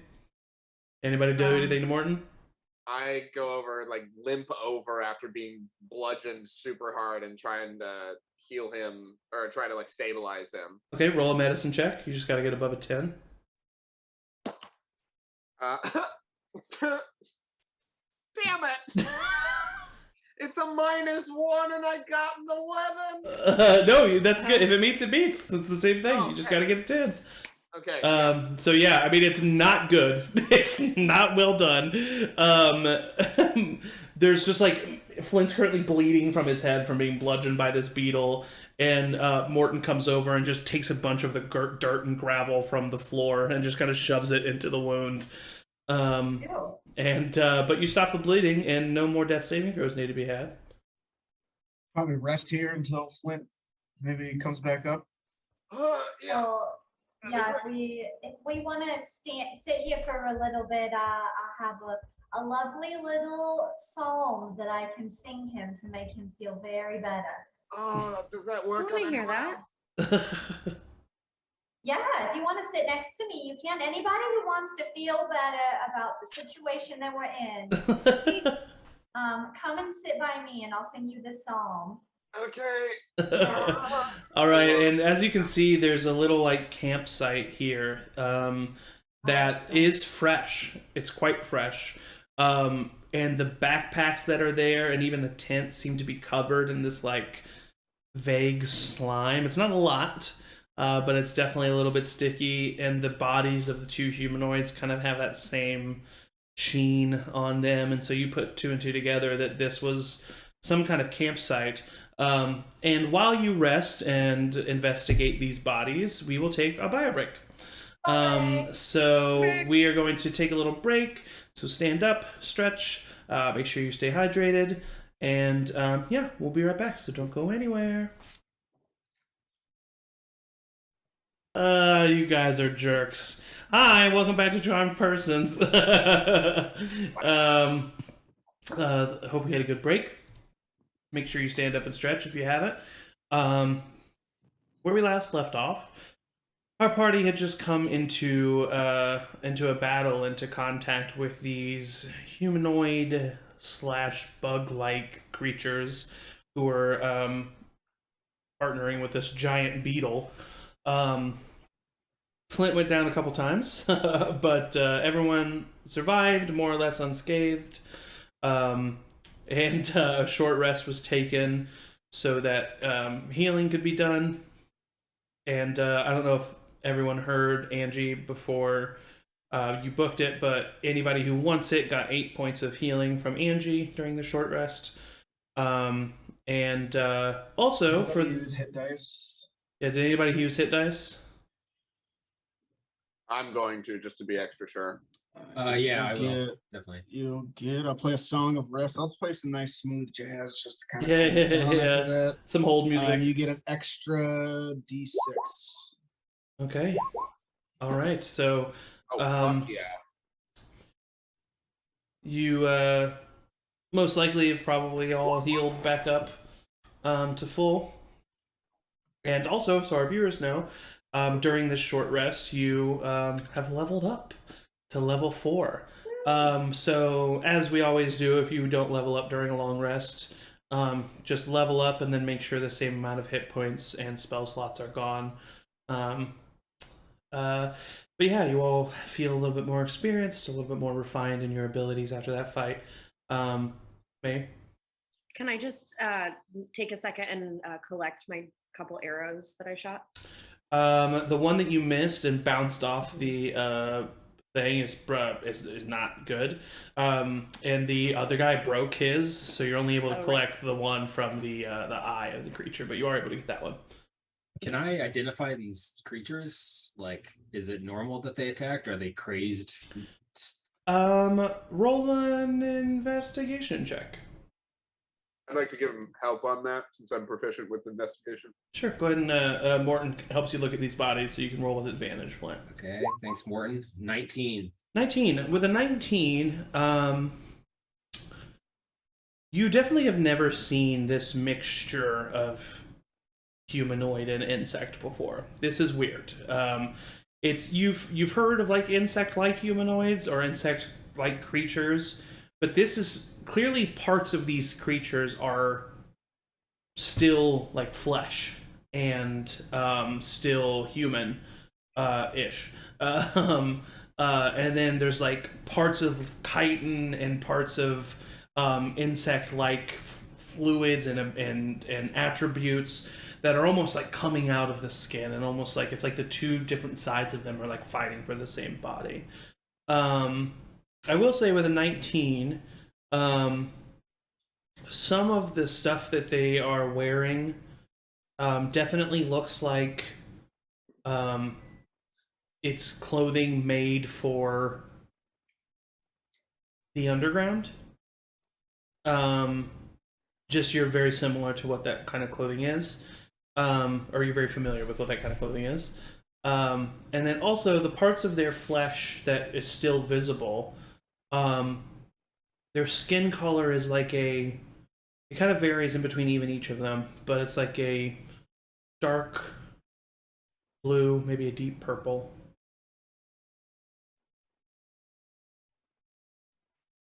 And that's what you get with a 19. Can I investigate the beetle and its like armored hide? Sure. What are you looking for?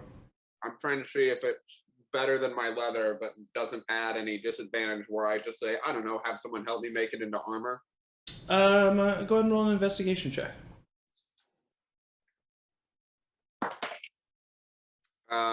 That is a 19. 19. You feel like if you were able to harvest some of this, natural hard hide armor that this beetle has, that it might be able to fashion a suit of armor that's a little bit better, but still considered like medium armor. Darn. You sure it's not light? Oh, sorry. Is light the only one that you're? Is leather light? It is. Yeah. So sorry, light. I meant whatever cool. Leather is. Yeah. Cool. Yes. I'm gonna give it a go. If anybody, I would ask probably Flint. I'd be like, Flint, can you give me a hand with this? I feel like you're better at this than me. You're gonna cut up these insects and put them on your body as armor? I'm not gonna put the insects on my body. I'm gonna put like the hide. Like I want to fashion it into armor, so I'm a little bit more durable. Well, I would be careful because, and this is just pure conjecture on my part, but I believe that these insects are actually a race of humanoids that have spent decades and decades deep below the surface, growing into these chitinous bug-like creatures, and they're finally coming to the surface to usurp the world. But I can help you cut them off or whatever. Yeah, that doesn't stop me from doing this. I said, yeah, and we killed them. All right, make a survival check at advantage, Morton. Man, this is just the bounciest die. 18.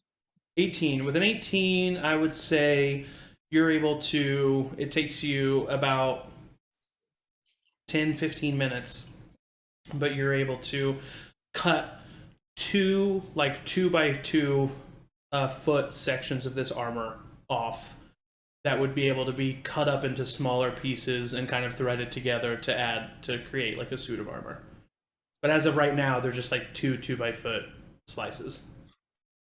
I give it a go. If we're resting, if we're like hanging out here, I'm definitely starting to give it a go and try and putting on like my leather arm guards and the thing. I mean, you're not an armorer. You have no idea how to do that. Oh, like not even ramshackle. Got it. No, I mean you can. If you want it to be a suit of armor that's going to be better than your leather armor, it's going to need to be handled by a professional for sure. What I will say is you can use one of those 2x2 foot sections of hide as a shield if you would like to. Yeah, I'll do that. I'll put the other one like away on my stack or whatever. Yeah, and then you can kind of just like I've got the rope. you take your dagger out and you can kind of just like dig into the hide armor to form kind of like a handle that you can then grab and use it as a shield. So a giant beetle chitin armor shield. Let's see if that exists. Which will give you a +2 to your AC, just like just like a regular shield. Great. And I'll add that. Yeah, because 14's great. Yeah. So if you just equip a shield, you'll have it. Oh wait, do rogues? You need to be proficient in shields, don't you? Do I? I don't remember. Are shields a thing that you're proficient in? Yeah. No, but do I have? Is it an efficiency thing? Yep, I have just gotten all the disadvantage on that. Oh, okay. Yeah, so you can have it, but it'll give you some. But you can also just use it temporarily until you find an armorer that can like turn it into something. Definitely plausible. Yeah, I'll for hang sure. it on my bag. If I need it, I can give it to somebody else while I have it. But I'll have it. Yeah, sounds good. So you all feel well rested. You feel a bit wiser, and yeah, the time is yours. What kind of weapons did the two humanoids have? They both just had clubs made of stalactites. Still kind of cool though. Yeah, it's cool. Kind of cool, yeah. All right, everyone. No, there's no use just hanging around. Deeper into the mines we go. Well, we might be. Let's not laugh. We might be in here for days. Should we see if we can harvest anything from the beetle and see if it's edible? I mean, You can first do of all, that. we will be in here for days. What? I've never been on a mining expedition that lasted less than 3 weeks, so. Yeah, we're gonna need food. I only brought coffee, so. Can I make a nature check to see if the beetle is, if I think that maybe beetles might be poisonous, or if some beetles are edible? Sure, I don't roll a know nature. This beetle. Yeah, roll a nature check. I have a lot of rations if anybody's hungry. I don't know how many, but I do have them. But a lot. Yeah. We're gonna die in these mines. A 12? You would know that eating this beetle would not kill you. It would most likely, no matter how you prepare it, taste horrific. You would also know with the 12, just because someone needs to remember, that as you were getting into this mine, it was like sundown. Okay, yeah. So at this point, it's probably around, 8 to 9 p.m. Do you guys think maybe we should just try to camp here for the night, take some good watches, and get some rest, real rest? You're Maybe right. we're in a camp. I'm a little sore. Yeah. I'm fine, but yeah. I agree. Take some time to journal. All right. Well, Rosie, will you help me learn to knit some more?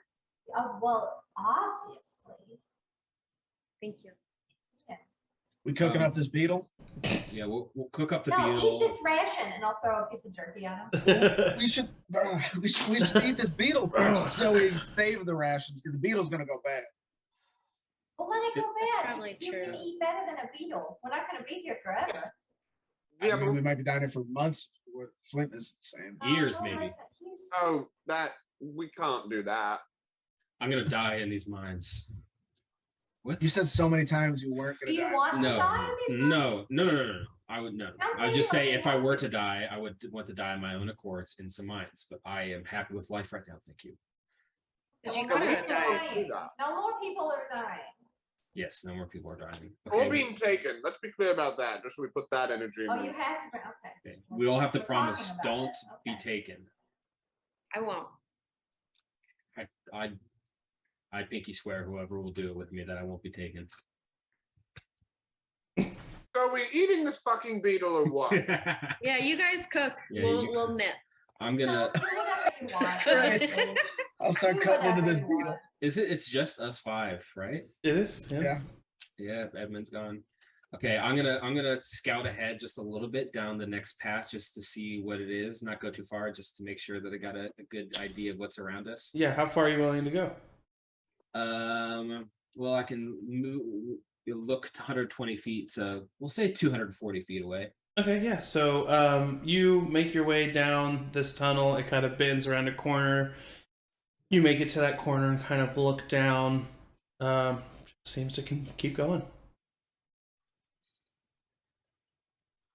Does it, like, how far? Like, for miles and miles? Does it look like? I mean, past even your vision. Yeah. Yeah. I'll go up 240 more feet. Make a perception check. Do I see him go? Yeah, you all do. Can I tell Batty to go with him? She nods and goes. I'll say, work on your relationship. Perception check is a dirty 2. Dirty 2. Okay, yeah, you don't notice anything. And you don't see an end to the tunnel either. Okay, I'm just gonna go another 360 feet.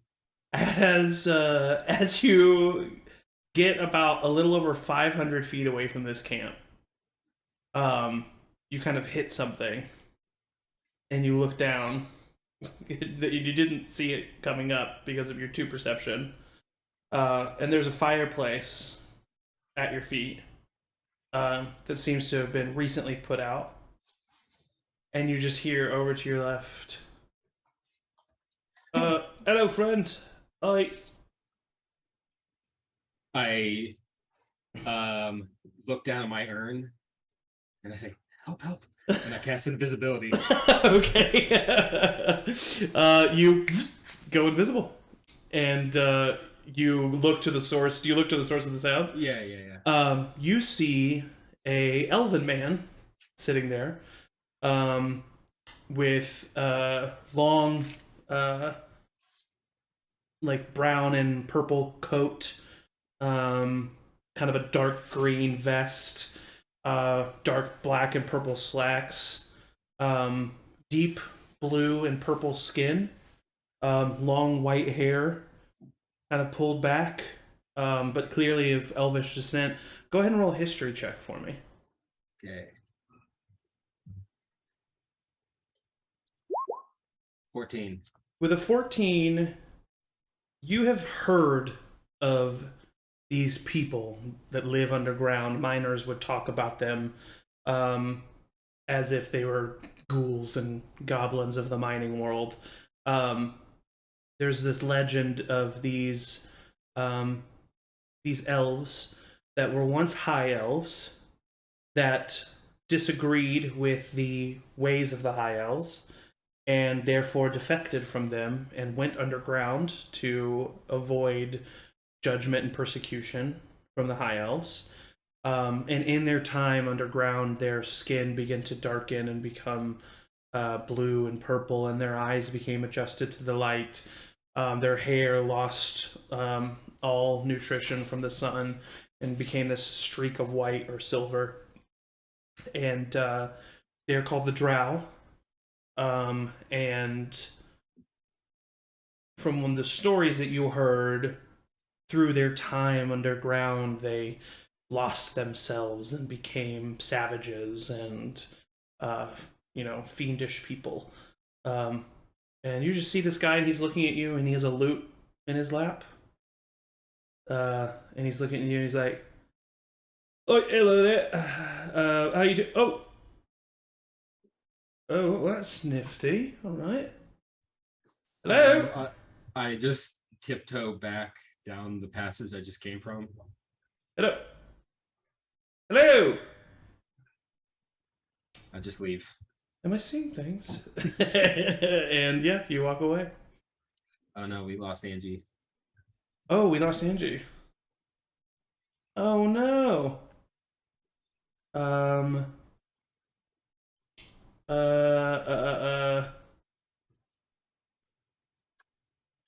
Dream, I'm now Rosie, so I guess we didn't lose Angie. That's sound logic. Okay, we are going to take another brief break, and we will be right back. So don't go anywhere. Hello, still having some technical difficulties. Angie is here. She will just be joining us via audio only. Say hi, Angie. Hi. Okay, cool. So it works. Well, now I have to like go all the way to unmute and then mute and then unmute. Oh It's God! so fun. I love D&D. Hey, I do. That's not sarcasm. we'll have it all figured out. And if we hear you Yeah. mumbling around or do whatever, it's fine. Don't worry about it. Cool. Yeah, no problem. So, where was I? What was happening? The drow Who with just Flint. died? Oh. Yes. So, you just interacted with this drow, and now you're gone. And Can I make an insight check into like if this drow was going to shank me in the dark? Of course, you can do an insight check. Yes. 15. But I do need you to make a dexterity saving throw. Huh? 18 dex save. Okay. He looks over at you and he says, or he looks in the direction that you once were, and he was like, "Right, it'd be nice if I could see you. Just all right." And he plays this like note on his lute, and this like energy comes out to you, and very briefly, he can't even see it, but very briefly, you're like, even though you're invisible, you see your hand kind of sparkle as he tries to cast fairy fire on you, but you're able to dodge the spell, and he moves that out of the way.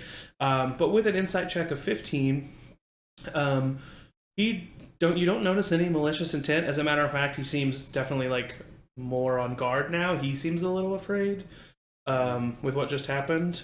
And as the spell fails, he says, "Right, well, that was supposed to work. Listen, don't mean you any harm, but if you could please just not kill me, I'd appreciate it. Hello?" Damn. What to do? What to do? Flint's not going to kill this drow, but also, should elves be allowed way underground? That's a dwarf's thing. So you're debating horrible. whether or not it's going to be moderately racist. Yeah, basically. Oh no. He is going to, if you don't do anything, like if it takes you a little bit, he is going to then kind of play another little diddle on his lute, and he goes invisible. All right, well, two can play that game. You know what? So just come get me if you think you can, but you can't. You can't. I can't come get me. You that? What? Oh, you are still here. Yeah, you come get me. Well, we can't get each other. We're both invisible. All right. You go visible first. You go visible first. I'm the one that did it second. So if that's in the order that we do it, we can just wait here for a minute. I will gladly wait here for a minute. I'll gladly wait here for 2. So if you're gonna try to out stubborn me, then you got another thing coming. And oh shoot, it's concentration up to an hour.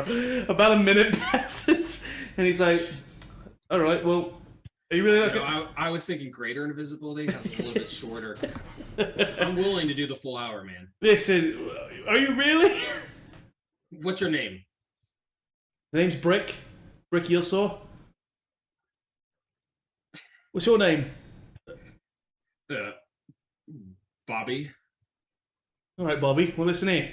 All right. I don't mean you any trouble, all right? I'm just here escaping the city that I'm from because it sucks now. And where are you going? I don't know. I was hoping maybe this tunnel led to the surface. Well, unfortunately, it leads to a cave-in. Right, bugger. That's one more to add to the list. Yeah. 12 cave-ins so far that I found. Well, honestly, there's something beautiful about a cave-in, though. The way the rocks have fallen over top of each other, obscuring vision. You know what? And he falls to the ground, and he immediately becomes visible, and you see this drow like on the ground, like, oh, ow, that fucking hurt. I couldn't see my own feet where I was stepping. I appear out of invisibility above him, holding out my hand. Here. Oh, I'll help you up. Oh, thanks, Bobby. Appreciate that, friend. All right. If you want, we got a camp pretty close by here. Wait, there's more of you. Yes, my friends will have to vet you, and if you don't pass the test, we might send you on your way. But should be pretty safe. He kind of looks at your warhammer, looks back at you. Right, so you're like an adventurer. Yeah, I am. I could really use. I am an adventurer. I could really use your help. What do you need? I need to save my sister. I know you don't know me. She's in Kino, where I'm from. I can tell you all about it. Tell you and your friends. Listen, I mean no harm. Play a mean lute, play a mean pan flute, play a mean drum. Do you know what a saxophone is? I do know what sex is, but I don't know what a phone is. See, everyone gets that confused, but no one ever says saxophone, so it's like... Oh, sorry. Anyway. Yeah, saxophone. Oh, no, I don't know what that is. Sorry. Okay, there's someone you should meet, I think. Okay, all right, sure. By the way, I kind of nudge him. By the way, there's a badger there. Just stick your distance. Oh, I love everything, oh baby. Oh yeah, right. Fuck him. By the way, hey, I kind of nudge him. My name's Flint. My name's Flint. Sorry. Oh, Bobby Flint. Nice to. Oh. No, Bobby is no. Listen, I get it. You just. Yeah, right. Because we both gave fake names. My name is Rock Ceiling. Oh, actually, there's a bunch of rock ceilings in Gora's Hold. Yeah, that's where I got my name from. Oh, you're from Gora's Hold? Yes. Oh, it's a far way ways. I'm glad I met you. I was feeling a little down. We just had a battle. I got knocked out immediately. Oh, that's so embarrassing. Wait, come and follow me. Come back to the group. Oh, right, yeah. Hey, guys, everyone.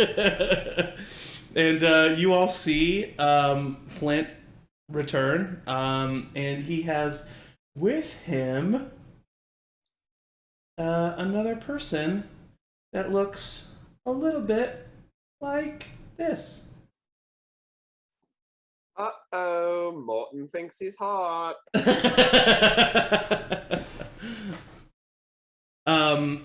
Angie, because I did not mean to flaunt that you do not see what this character looks like, but no, it's okay. I'm just in the corner. I'm not even gonna look at him, so you don't even need to describe what he looks like. Wonderful. So yeah, you all see Flint approach with this man behind him. Hey everyone, I met this guy. He was camping. He's actually escaping a city. Super stand-up guy. I'll let you guys vet him if you want. Listen. Amazing. This guy, he's he's great as well. I don't really know him, just met him. But hey, my name's Brick Heelsaw. Nice to meet you. Can I roll an insight to see if his genuine nice manner is actually genuine? For sure. Roll an insight check. I'm gonna have Batty go smell him. Okay. 13. 13 with a 13? Yeah, I mean, you don't notice anything.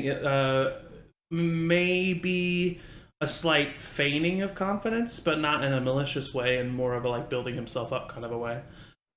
I walk over and with Batty almost. Yeah. At the same time, walk over and just I just want to look at his garb and look him up and down and all of that jazz. Yeah. See if there's hidden or whatever. Batty comes up and sniffs him, and he immediately kind of leans down and scruffs Batty and scruffs under her chin, and then looks up at you as you're kind of eyeing him, and he kind of eyes you back.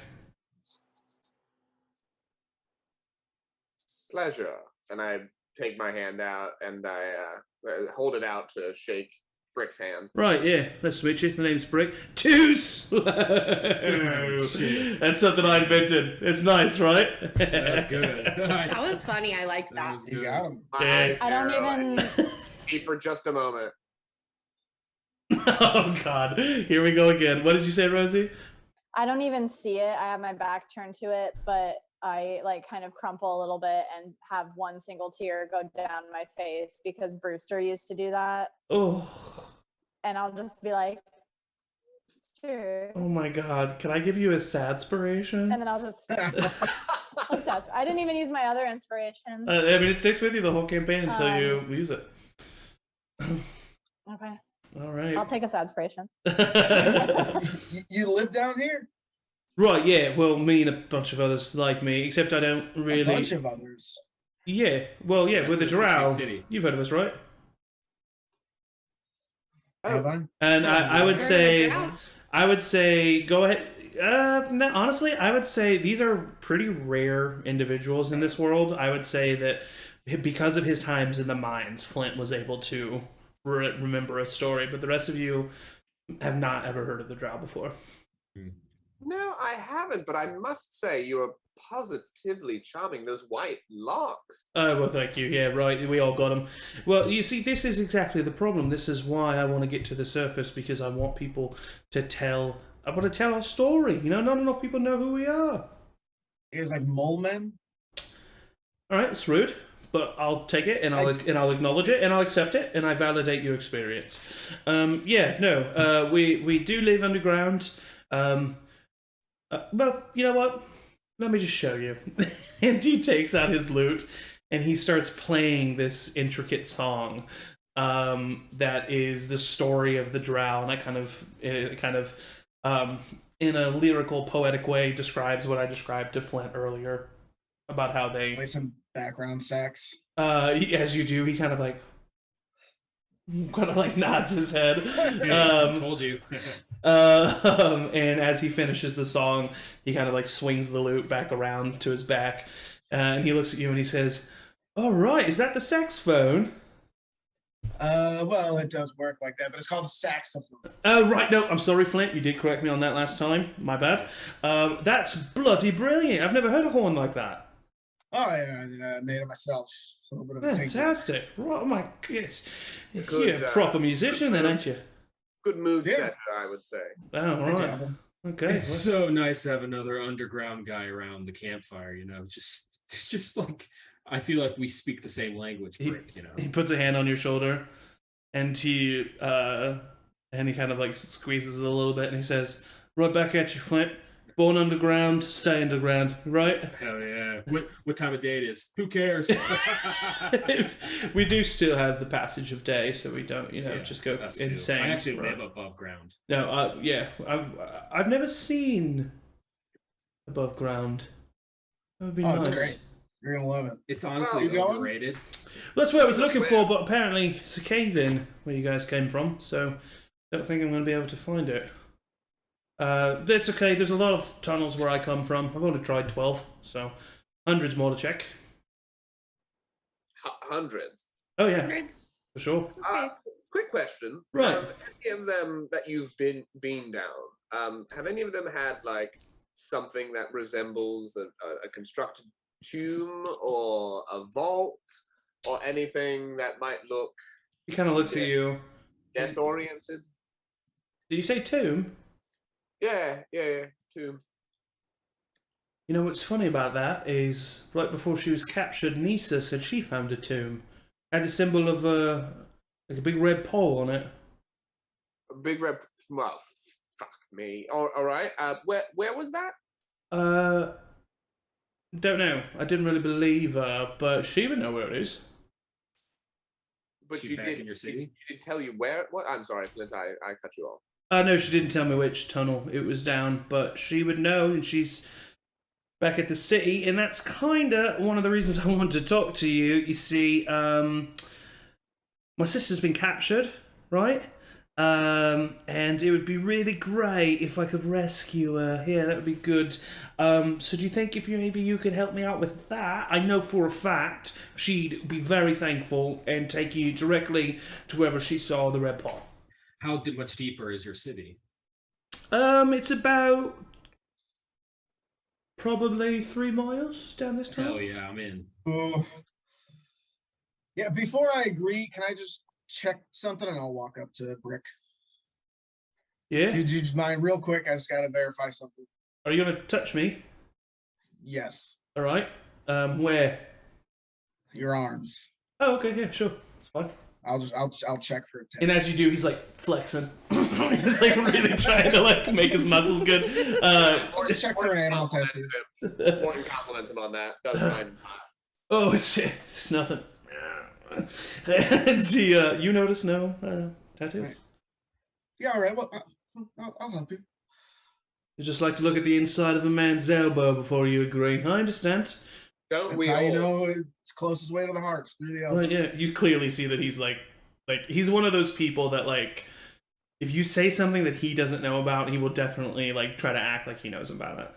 Yeah, no, it's a part of the culture. I get it. Yeah. How big is your city, by the way? Is it metropolis? Like, Don't know what that means. What do you So like? How many that's a people live surface there? area. Right? yeah. About 10,000 probably. 10,000? Yeah. That's not bad. It's honestly, I don't mean to be rude, but I didn't think that the Drow could thrive that much underground with their, elvish limitations. But it's real. I'm really proud of your. Hold on a minute. Flint. Can Uh, I have a quick aside with Flint real quick? yeah, sure. Yeah, I mean, he's your friend. Right? Flint, come here. Come here. Yes. Hey, Morton, are you gonna tell Flint that he's being an asshole? No, I'm going to be a little bit more specific, but like the general gist is asshole. Okay, cool. Yeah. Flint, come here for a second. Yes. Like my guy, that's like that's a little racist. You know that, right? I think so. I am so sorry. No, it's fine. I'm it's from a fine. different time. Yeah, no, I get it. But Okay, that's no excuse. Let's do better. How about that? You're right. I'm sorry. And I like this guy too. I'm sorry. Brick. He's great. He's gorgeous, right? And in this short amount of time that you were gone, Brick didn't say anything and was very awkward. Oh yeah, and then after the silence, it's very much the whisper of like, "Hey man, just don't listen." And we come back. So they're talking about me, right? Clearly. Yeah. Yeah. You can hear him saying your name over. He looks over at you, Flint, after you say his name. Drow and dwarves are equally capable of living underground. Yes, that's right. Yeah, well, the Drow are much better at it, but sure. Yeah, definitely. That's, Oh. Listen, he said he lived above ground, right? yeah, but We live underground. Listen, it's not. I could live underground. let's just agree to not compare races. That just seems like a bad idea. Sure. Well, halflings are the best. Okay. All right. And he looks to the rest of you and he says, listen, before you do agree, I feel like I got to be honest with you. I just met y'all, and You haven't been honest already? no, That's the one thing. I've been very honest. I just I want you to know what you're getting yourself into before you agree. That's all. Keenor is a beautiful place. At least it was. We've been down here for centuries, and the Drow have really thrived. I mean, I can't wait to show you, honestly, even now. It's quite a sight to behold. But recently, about 50 years ago, we got a new ruler. And, well, he's no good, is he? King Plutrax is his name. And he claims to have found this deity, this ancient entity down here in the Underdark. And we gave him this staff that he uses, and he promised that the deity, the entity, whatever it is, would bring us back to our former glory. And, well, he's good at speaking. He knows how to talk to people. And so he, got a lot of followers. But then him and his followers started turning into these monstrous like creatures, like half drow, half insect. They'd either sprout a new set of arms, a set of wings, a long tail with a stinger. Some of them. Like that one right over there? Like that guy? He like looks over. Oh, bloody hell! Right. Yeah, exactly like that. Yes. And then they started talking about how they were superior to the drow, and that they were the next evolution of drow. And so they started capturing us, putting us in camps and workers' camps and looking for any reason to put us behind bar. Started executing chunks of us, in big chunks, 100 at a time sometimes. My sister recently was captured and I tried freeing her and I got caught, but luckily I was able to escape the city. I thought I had come to terms with the fact that I was never going to see her again. But if there's anything that you could do to help me, I promise you I'd repay you in anything that I can, and I know for a fact that my little sister will take you to wherever she saw this tomb in exchange for her life for sure. And what's her name? And can I just get the names of all those people Evan asked and not Morton so we could write them down? King Plutrax is the king that he mentioned, Plutrax, King Plutrax. And his sister's name is Nissa, Nissa. And King Plutrax was the one who was being all... Yeah, he's the one who claimed to find this ancient deity, this ancient entity somewhere in the Underdark. What ancient... Is there a name to this ancient deity that he found? All I know is he refers to her as a she. I would like nothing more than to go down to your city, deep underground, and help you fight for your people. Oh, I should tell you that as well. Yeah, right. It's 3 miles down this tunnel, but the tunnel goes about 1.5 miles deeper than it is now. Do you have any other information about all of the other tunnels that I can point out on this map? Here, this old and new map that we just for our own edification. He looks at it. No, what's this? Is this here? It's a little bit up the ways. There's a group, a nefarious group that actually was at the mouth of the cave and that were chasing us into here. Did one of them have long white hair, carrying a little one, and a blonde-haired man? You saw them? Spider guy? Yeah, came right in through here. Luckily, I was able to hide. Really scary, that one. He came through here? Yeah, he looked like he was heading towards Kino. He came through here? Right, oh, hello. Look at you, miss. Nice to meet you. Yeah, he came through here. He was walking along the walls. The other two, they seemed unconscious. Honestly, I've seen everything when it comes... I just thought he was another one of the changed, so... I pull on Maewyn's hand, or like shirt or whatever, and be like, we gotta go that way. Let's go with them. Yeah, I think you just gave us more reasons to help you for sure, but... Oh wait, do you know that guy? The spider guy? If you know him, I don't know if I want to know you, you know what I mean? Well, we know most of him. I forget his name, but yeah, we definitely know him. But we really know... Quiz Rizak. Right. We really know the 2 unconscious people. Oh, they were your friends. Yeah. Well, yes, they're our friends. Oh, I'm sorry I couldn't do anything. That's not on you, Brick. We But couldn't do didn't anything know. either. we should follow. I think we should we should follow them. We have a jump, or not a jump, but we're close behind still. Well, I do want to know. How do you know a changeling? Well, we didn't know he was a changeling. What do you At know about first. changelings? They've been working with the Drow for quite some time, especially since King Plutrax has been here. Oh. Is he working with you? Is This one that took our friends? Is he working with King Plutrax? No, is he working? Well, is he working with the Drow? I just figured he was because he was a changeling. Oh, this makes me very uncomfortable. I'm having a lot of feelings, and I'm feeling a little angry. And if you was here, they would tell me that we should just. I just want to say that I am here. You said if you was here, I am here. Just want to say that. And I take my quarterstaff / cane and I flip it around and I point it up to his chin and I say, I don't need this right now. Oh, right. Sorry, miss. I did never again. You know what? Yep. And I look to the rest of the party and I say, are we gonna go? Let's go. Yes, let's go. ma'am. Yes, ma'am. Yes, ma'am.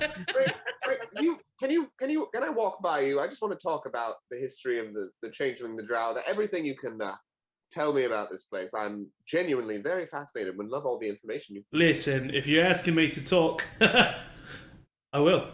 And he he leads you all down this tunnel, and he begins to talk about the drow and the changelings. Apparently, around 50 years ago, when King Plutrax came into power,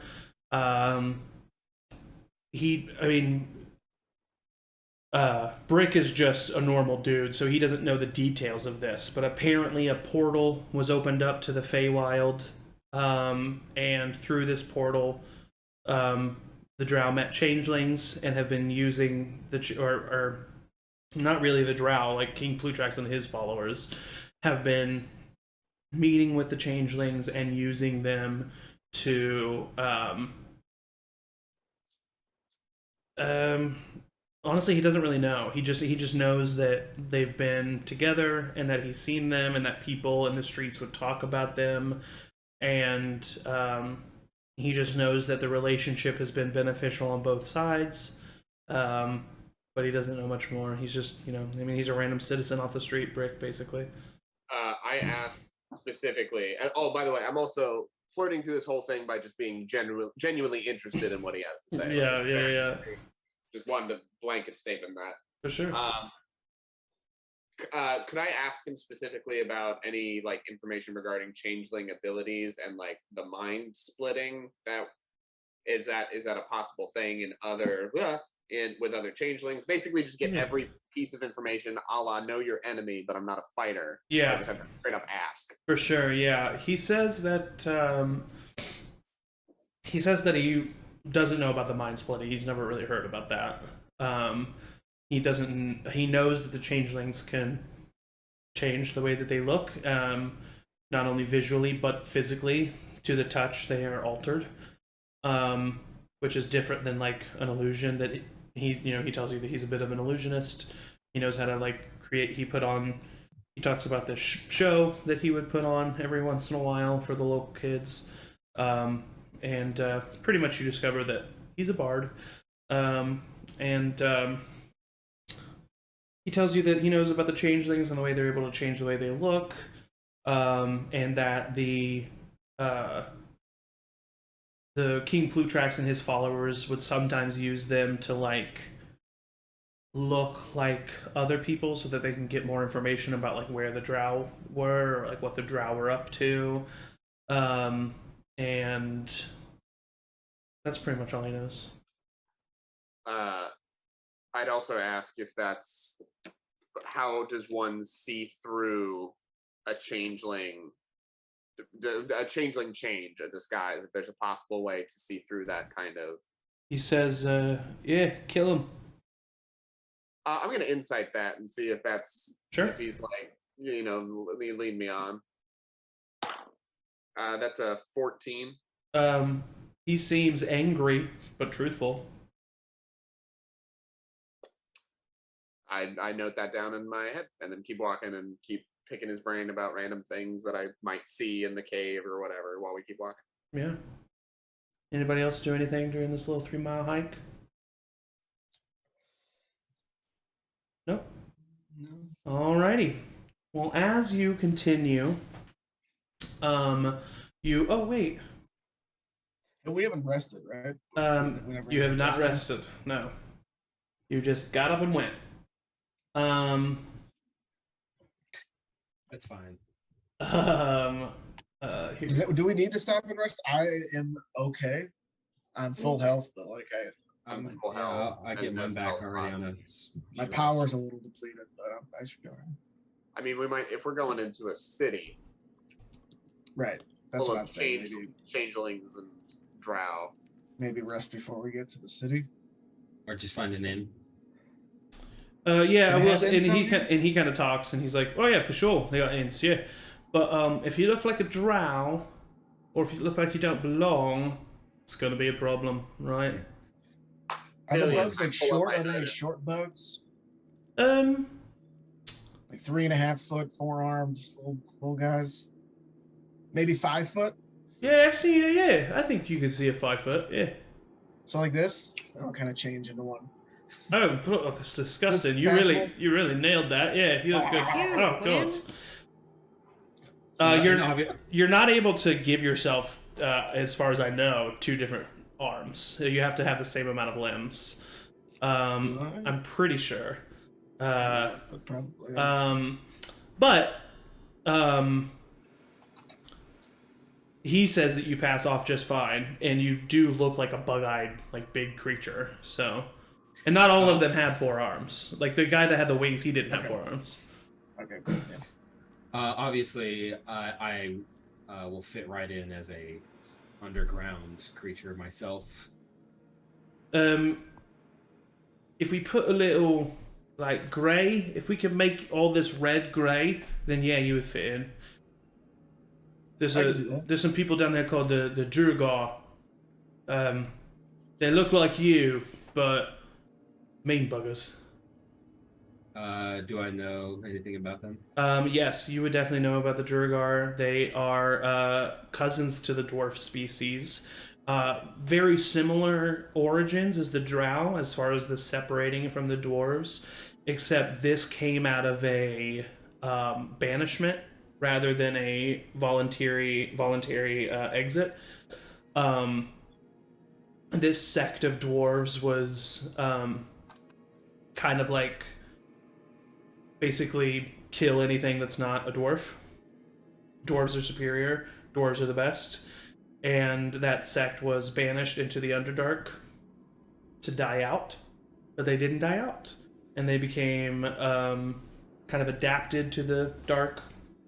And look a lot like other dwarves, except they have gray, dark gray to black skin almost.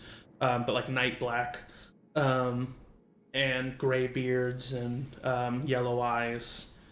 And he kind of describes that, and he says, there's not many of them there, but probably wouldn't turn too many eyes. And then he kind of looks over at you, Eric, and he snaps his fingers, and a sheen of energy goes across him. And he says, I can do it too. And he looks nice. Cool. He looks like one of those creatures. All right. I put my hood up and become a drow, as it was described. He looks at you and he says, wouldn't want to do that, right? Yeah, I lied. The fucking creepy thing. Yeah. Oh, look at us, 3 ugly blokes.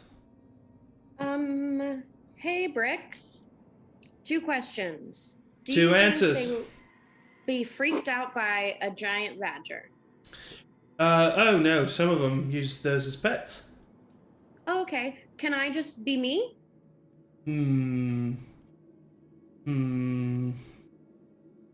Maybe if we dirtied you up a bit, you could pass as a Durgar as well. I can just go roll on the ground over there a little bit. Needs to be a bit more convincing than that, love. Oh. I got a disguise kit, or maybe I can like get on your shoulders. We can have like really one long coat or something. I don't know if that's possible. We'd be like 7 feet tall. I'm good at disguises. I did work with a theater troupe for a minute. If you want some help. That makes a lot of sense. You guys can disguise me if you'd like. Between both of us, we can maybe disguise. We can also sneak around, just. But I'm pretty sneaky. do you mind getting dirty? And Rosie, he kind of like looks around May and he looks over at you. He's like, would you mind if we kind of made the gray of your robes look like the rest of you? Well, if it'll get me closer to this little white guy, then yes. Do whatever. Yeah. All right. Well, we can do that when we're a little bit closer. And as you get a little bit closer, at the end of this tunnel, you clearly see that it like opens up to this huge cavern. And you see from a distance, like a half mile away, this like green teal glow coming from this cavern. And you slowly make your way to the edge of the tunnel. And the cavern itself is huge. We're talking, miles wide on every side. It's a huge cavern. completely lit up almost, though, from this, like, green teal glow. And you look along the walls, and along the walls, as if it looks like a hive, are just hundreds, if not thousands, of tunnels that are, like, embedded on these walls, like I said, like a hive, that just go throughout the earth of Tayaroth. And you look down, and you just see rock and earth and stalagmites. And then you look over at Brick, and you see him looking up. And it wasn't natural to do it first, but now you all look up, and you see the city of Kinnor. Stalactites have been created into buildings. And at first you think that maybe there's some intricate kind of rope bridge system in between these stalactites that kind of allows the drow to live in this massive city that's above. Any of the torchlights that you would see in a regular city are these like growing green blue kind of like fungus type lamps that just give off this natural bioluminescent light. But then you look a little bit closer and you see people walking on the ceiling. And you realize that this entire city is upside down in this cavern. And he kind of looks up at it and he says, "Isn't that beautiful?" How? Oh, well, this was the first thing we did. Wanted to make sure we were hard to get to. And he kind of looks over to the side, and you see this kind of like wooden platform with this like stone border around it. And you didn't really see it at first just because the city itself was so awe-inspiring. But there's just like a soft greenish blue light that seems to extend from the city itself as if it's an intense spotlight and lands on this platform. And he says, "Right, that's where we need to go. That'll get us to the city." Damn. This is cool as hell. I have a question before we go. I used to, when I would hang out in like trees and stuff, I would hang upside down, and then all the blood would rush to my head and it would start to hurt, and I'm just a little bit afraid that that is going to happen again. Well, that's why this world has magic, love. Come on, follow me. And he starts walking over to the platform. Okay. Magic? Rosie, it's all bad boys. It's a city of bad boys. Who said that? the Lord. Dune. Dune, help me. I'm about to go into a city of bad boys. Guide me with your strength and your love and your happiness. And please bring my sweet, sweet you back to me. And Chad too, but really, I just want you back. Okay. Amen. And as he approaches this wooden platform, he kind of turns his back right before stepping into the light, and he says, "All right, so just want to make sure you all are still ready to do this, right?" Yeah. Where are we going once we get in there? What's the plan? We can go to my place. I still have the keys. Hopefully by now they're not readily looking for me, but don't want them to see me outright. What language do these creatures speak? Is it common or anything? Common mostly, but a little bit of Elvish too. Oh, sweet. I know Elvish and common. We're good.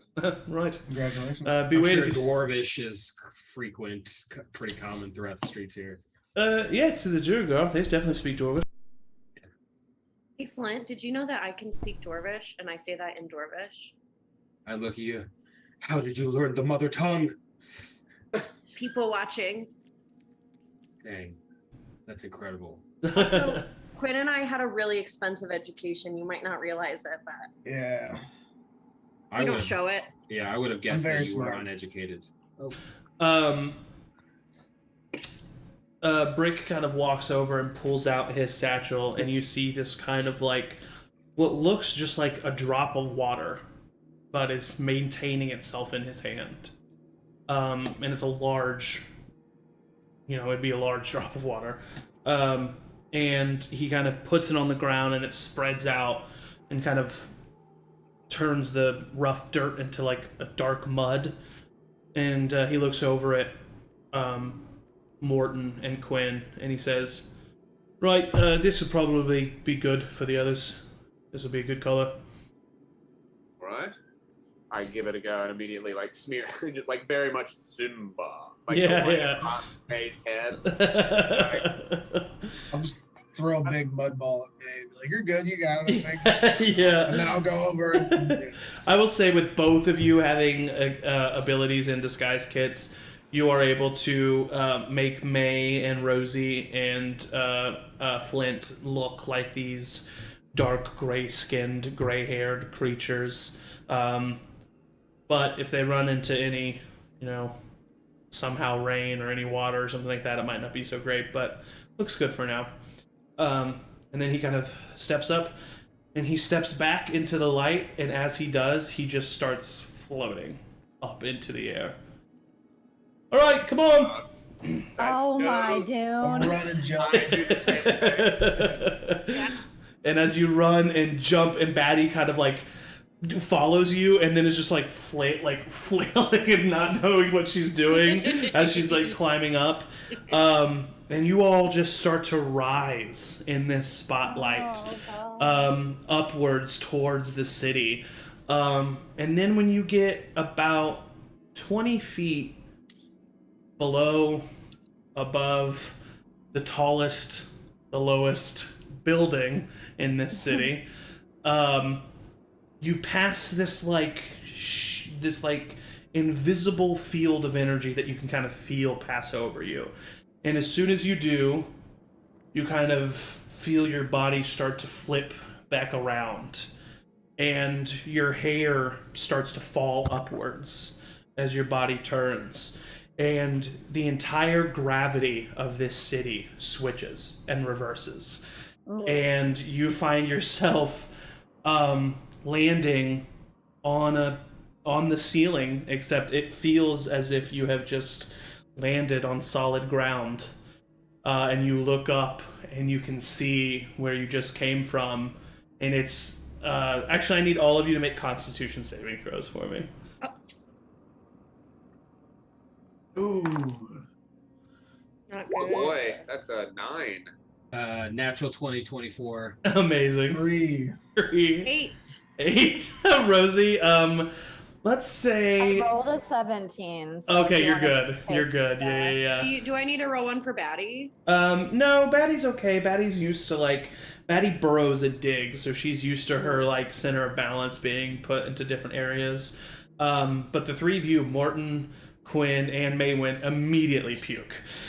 Just from the sense, just from the vertigo of what's happening here. Flint, you feel great. This was, the coolest thing that's ever happened to you. Have any bad words about living underground now? And just look at anyone. Oh, wait. And Brick looks at you, Flint. He's like, "I liked it. I think it's really cool." All right. Well, and you kind of look around in this area that you're in, and it looks like the tunnel that he brought you into, and this platform is in kind of like a pretty seedy part of whatever this city is. And as you're kind of looking at it now, all of these stalactites have now become these steep triangles that exist as these buildings, and you can see they've been hollowed and burrowed out, and doors and windows have been implanted on them, and you see people walking up and down the street, but there's not a lot of people near you, and the ones that are near you, like I said, are pretty seedy looking, but you're pretty thankful for it because no one's really paying attention to you, and it's not a lot of commotion. And he looks to the rest of you, and he's like, "All right, so my place. You all ready for this?" yes. By the way, by the way,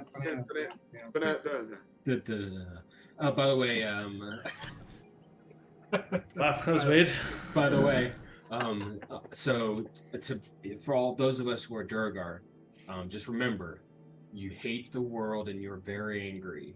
So that should be your motivation. Right, I think you nailed it. Yeah. Yep, I had a second cousin who I think was a Durgar. Hated that guy.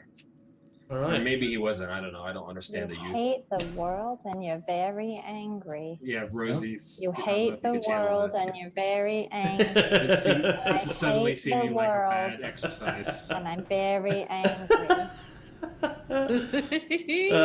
Not too hard for Angie. Maybe a bit difficult for Rosie. Angie in this moment. Not too hard for Angie in this moment. I love the world and I'm happy as hell.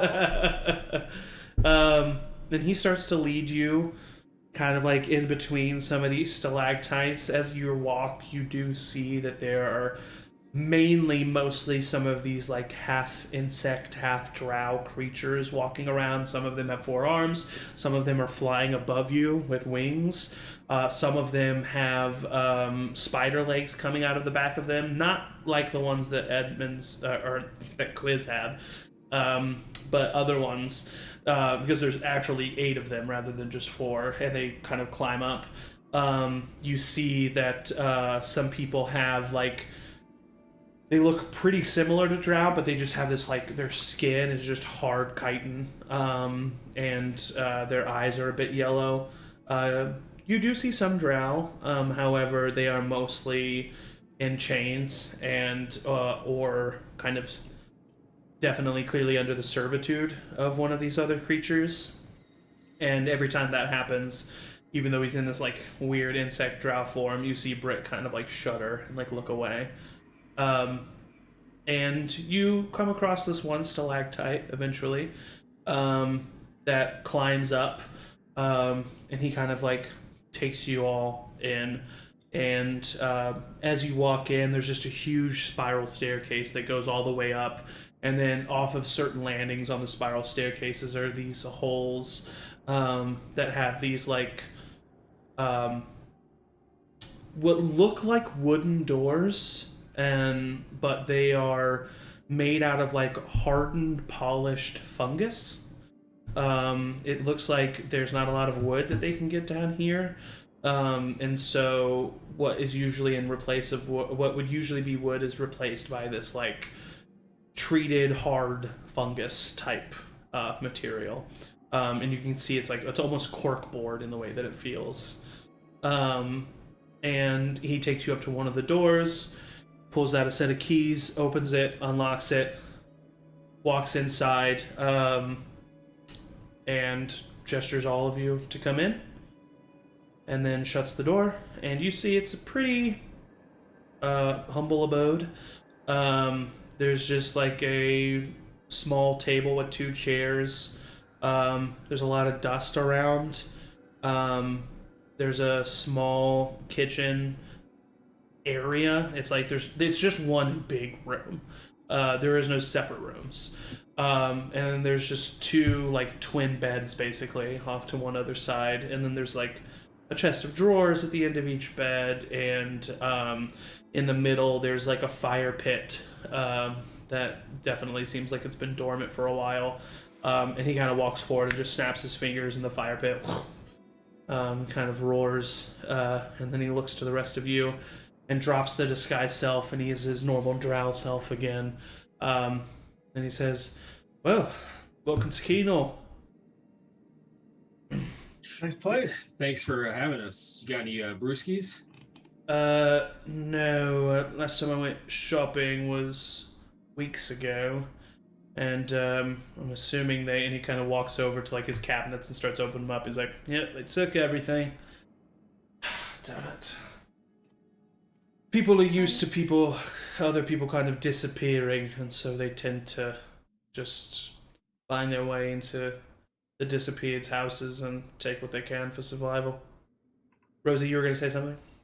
Well, I was just going to ask my new very good, very best friend here, if there was any way in this city, or if he knew anything of a way that I could get a message to someone who is topside, either through bad boy means or regular good people stuff. Right. Like a postal system or something. Yeah. He says, I definitely don't know of a simple way to contact the surface. Connecting with the surface is definitely something that was, even before King Plutrax, usually frowned upon. Wow. Any kind of like. If not, it's thinks okay. to Don't himself. stress yourself out.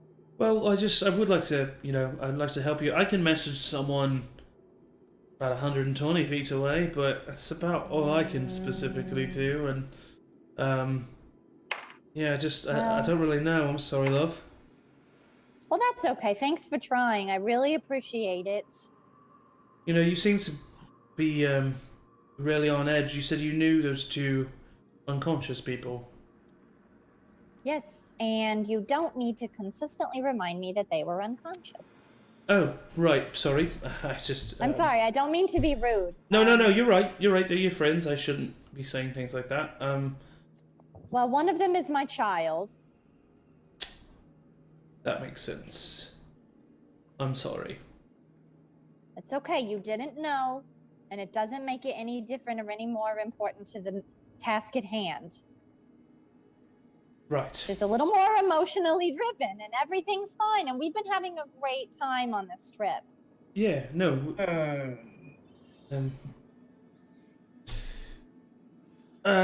Well. What should we do now? Could use a brewski. So Anybody Is there a place we can get them? I'll go shopping. Well, we might need to look for his sister. Like, that's why we're here, right? We're not like. Well, but we need to rest tonight, right? Yeah. We haven't slept. I would like to rest. Yeah, we should take a load off tonight. I don't mean we can't rest. I just mean that we should probably at least put a couple feelers out before we go to bed. Feelers, I've got them. Maybe we can do it on our way to the grocery store. Do they sell brewskis at the grocery store? What's a grocery store? Oh, just store. A market. She's from Bayhoff. That's what they call them. Sorry. I don't know. Get groceries delivered. Bayhoff is either, My accent's kind of weird. You're surface dwellers. Right, no, Tell me about it. usually the only alcohol can be found at, like, a pub. Oh. Can you take it home? I've never tried. It's not Why really... did you have some in your fridge that people stole? Well, to be honest, I didn't know what a brewski was. I thought maybe it was some type of bread. Oh. Awkward. No, it's beer. No, I understand now. Right. It's a cold one. The thing is I've heard this about the surface dwellers. Drinking's kind of frowned upon down here. This place sucks. I love it here. Wait. It just needs a little light, and I'll cast light. oh God! You definitely see that. Brick is very sensitive to the light. All right. Oh my goodness! I'll extinguish it. Sorry. No, it's not your fault. Sorry. I would have been fine. I could have adjusted. I just light and me don't really, spent my whole life underground. So no one drinks alcohol down here? No, they do, but it's usually reserved for Bad boys? easing transitions. Bad boys. Exactly right. Transitions, what do you mean? What kind of transitions? From your sad, pathetic life into death. Oh my God. Oh. That's kind of the same way Yeah. dwarves use it. Oh. Just longer periods of time. Oh, right, yeah. No, it's usually, if you feel your time's about to come in a couple hours, get a drink. Been a couple hours. You can feel that? Oh my yeah, God. you can know that you're gonna die in a couple hours. What does that feel like? Then You don't? I've never died. No. Almost did. that's not true. Yeah. We live, I was dead. we become very familiar with our lives. I mean, me particularly, I'm 533 years old. Good. Oh my God. 500 what? 33? 533 years old, yeah, that's right. That's a lot of years. Well, Young. how old are the rest of you? Not anywhere Well, near. I'm 274. Oh, you're a youngin', all right. Me too. Oh my God, stop it. 48. About to hit a big milestone. What? 22. What? Yeah, I'm 22. Yeah, no, I'm 30. I've entrusted my My wife sister's is life to a 7 bunch of toddlers. No, We only no, lived to like no. 100. No, we. Yeah. You only live to be 100? Well, he does. Upwards. I can live to be 500. Oh my god, your life is so fleeting. What do you do with it? Yeah, that's why it's special Well, I and didn't- important. Drink. Everything is beautiful. Well, that's a nice... That's why we're drinking. We're That's a about nice to outlook, die Rosie. Every moment of our life. Well, of course, yeah, you're drinking all the time then. I'm not surprised. Yeah, I don't need Well, this not everybody. crisis right now. Can we find something to eat and his sister and rest and maybe I can. Do you get- contemplate? Do you guys have jazz down here? What's- Seems like a perfect place for jazz. What's jazz? Like music? What do you guys have? Oh, of music? course we have Show music. him, And he show pulls him. out his lute. Yeah, like do you guys have like a horn section? Maybe like some up Some of those tempo. stuff that came No, out. horns are only for the king. Well, if you Hide your saxophone, Cuinn. you love to die, then you'll love jazz. Oh. What? Rosie, I thought you loved Right. my playing. Well, I do. Remember, you hate the world and you hate everyone. Oh, I hate the. Oh my god.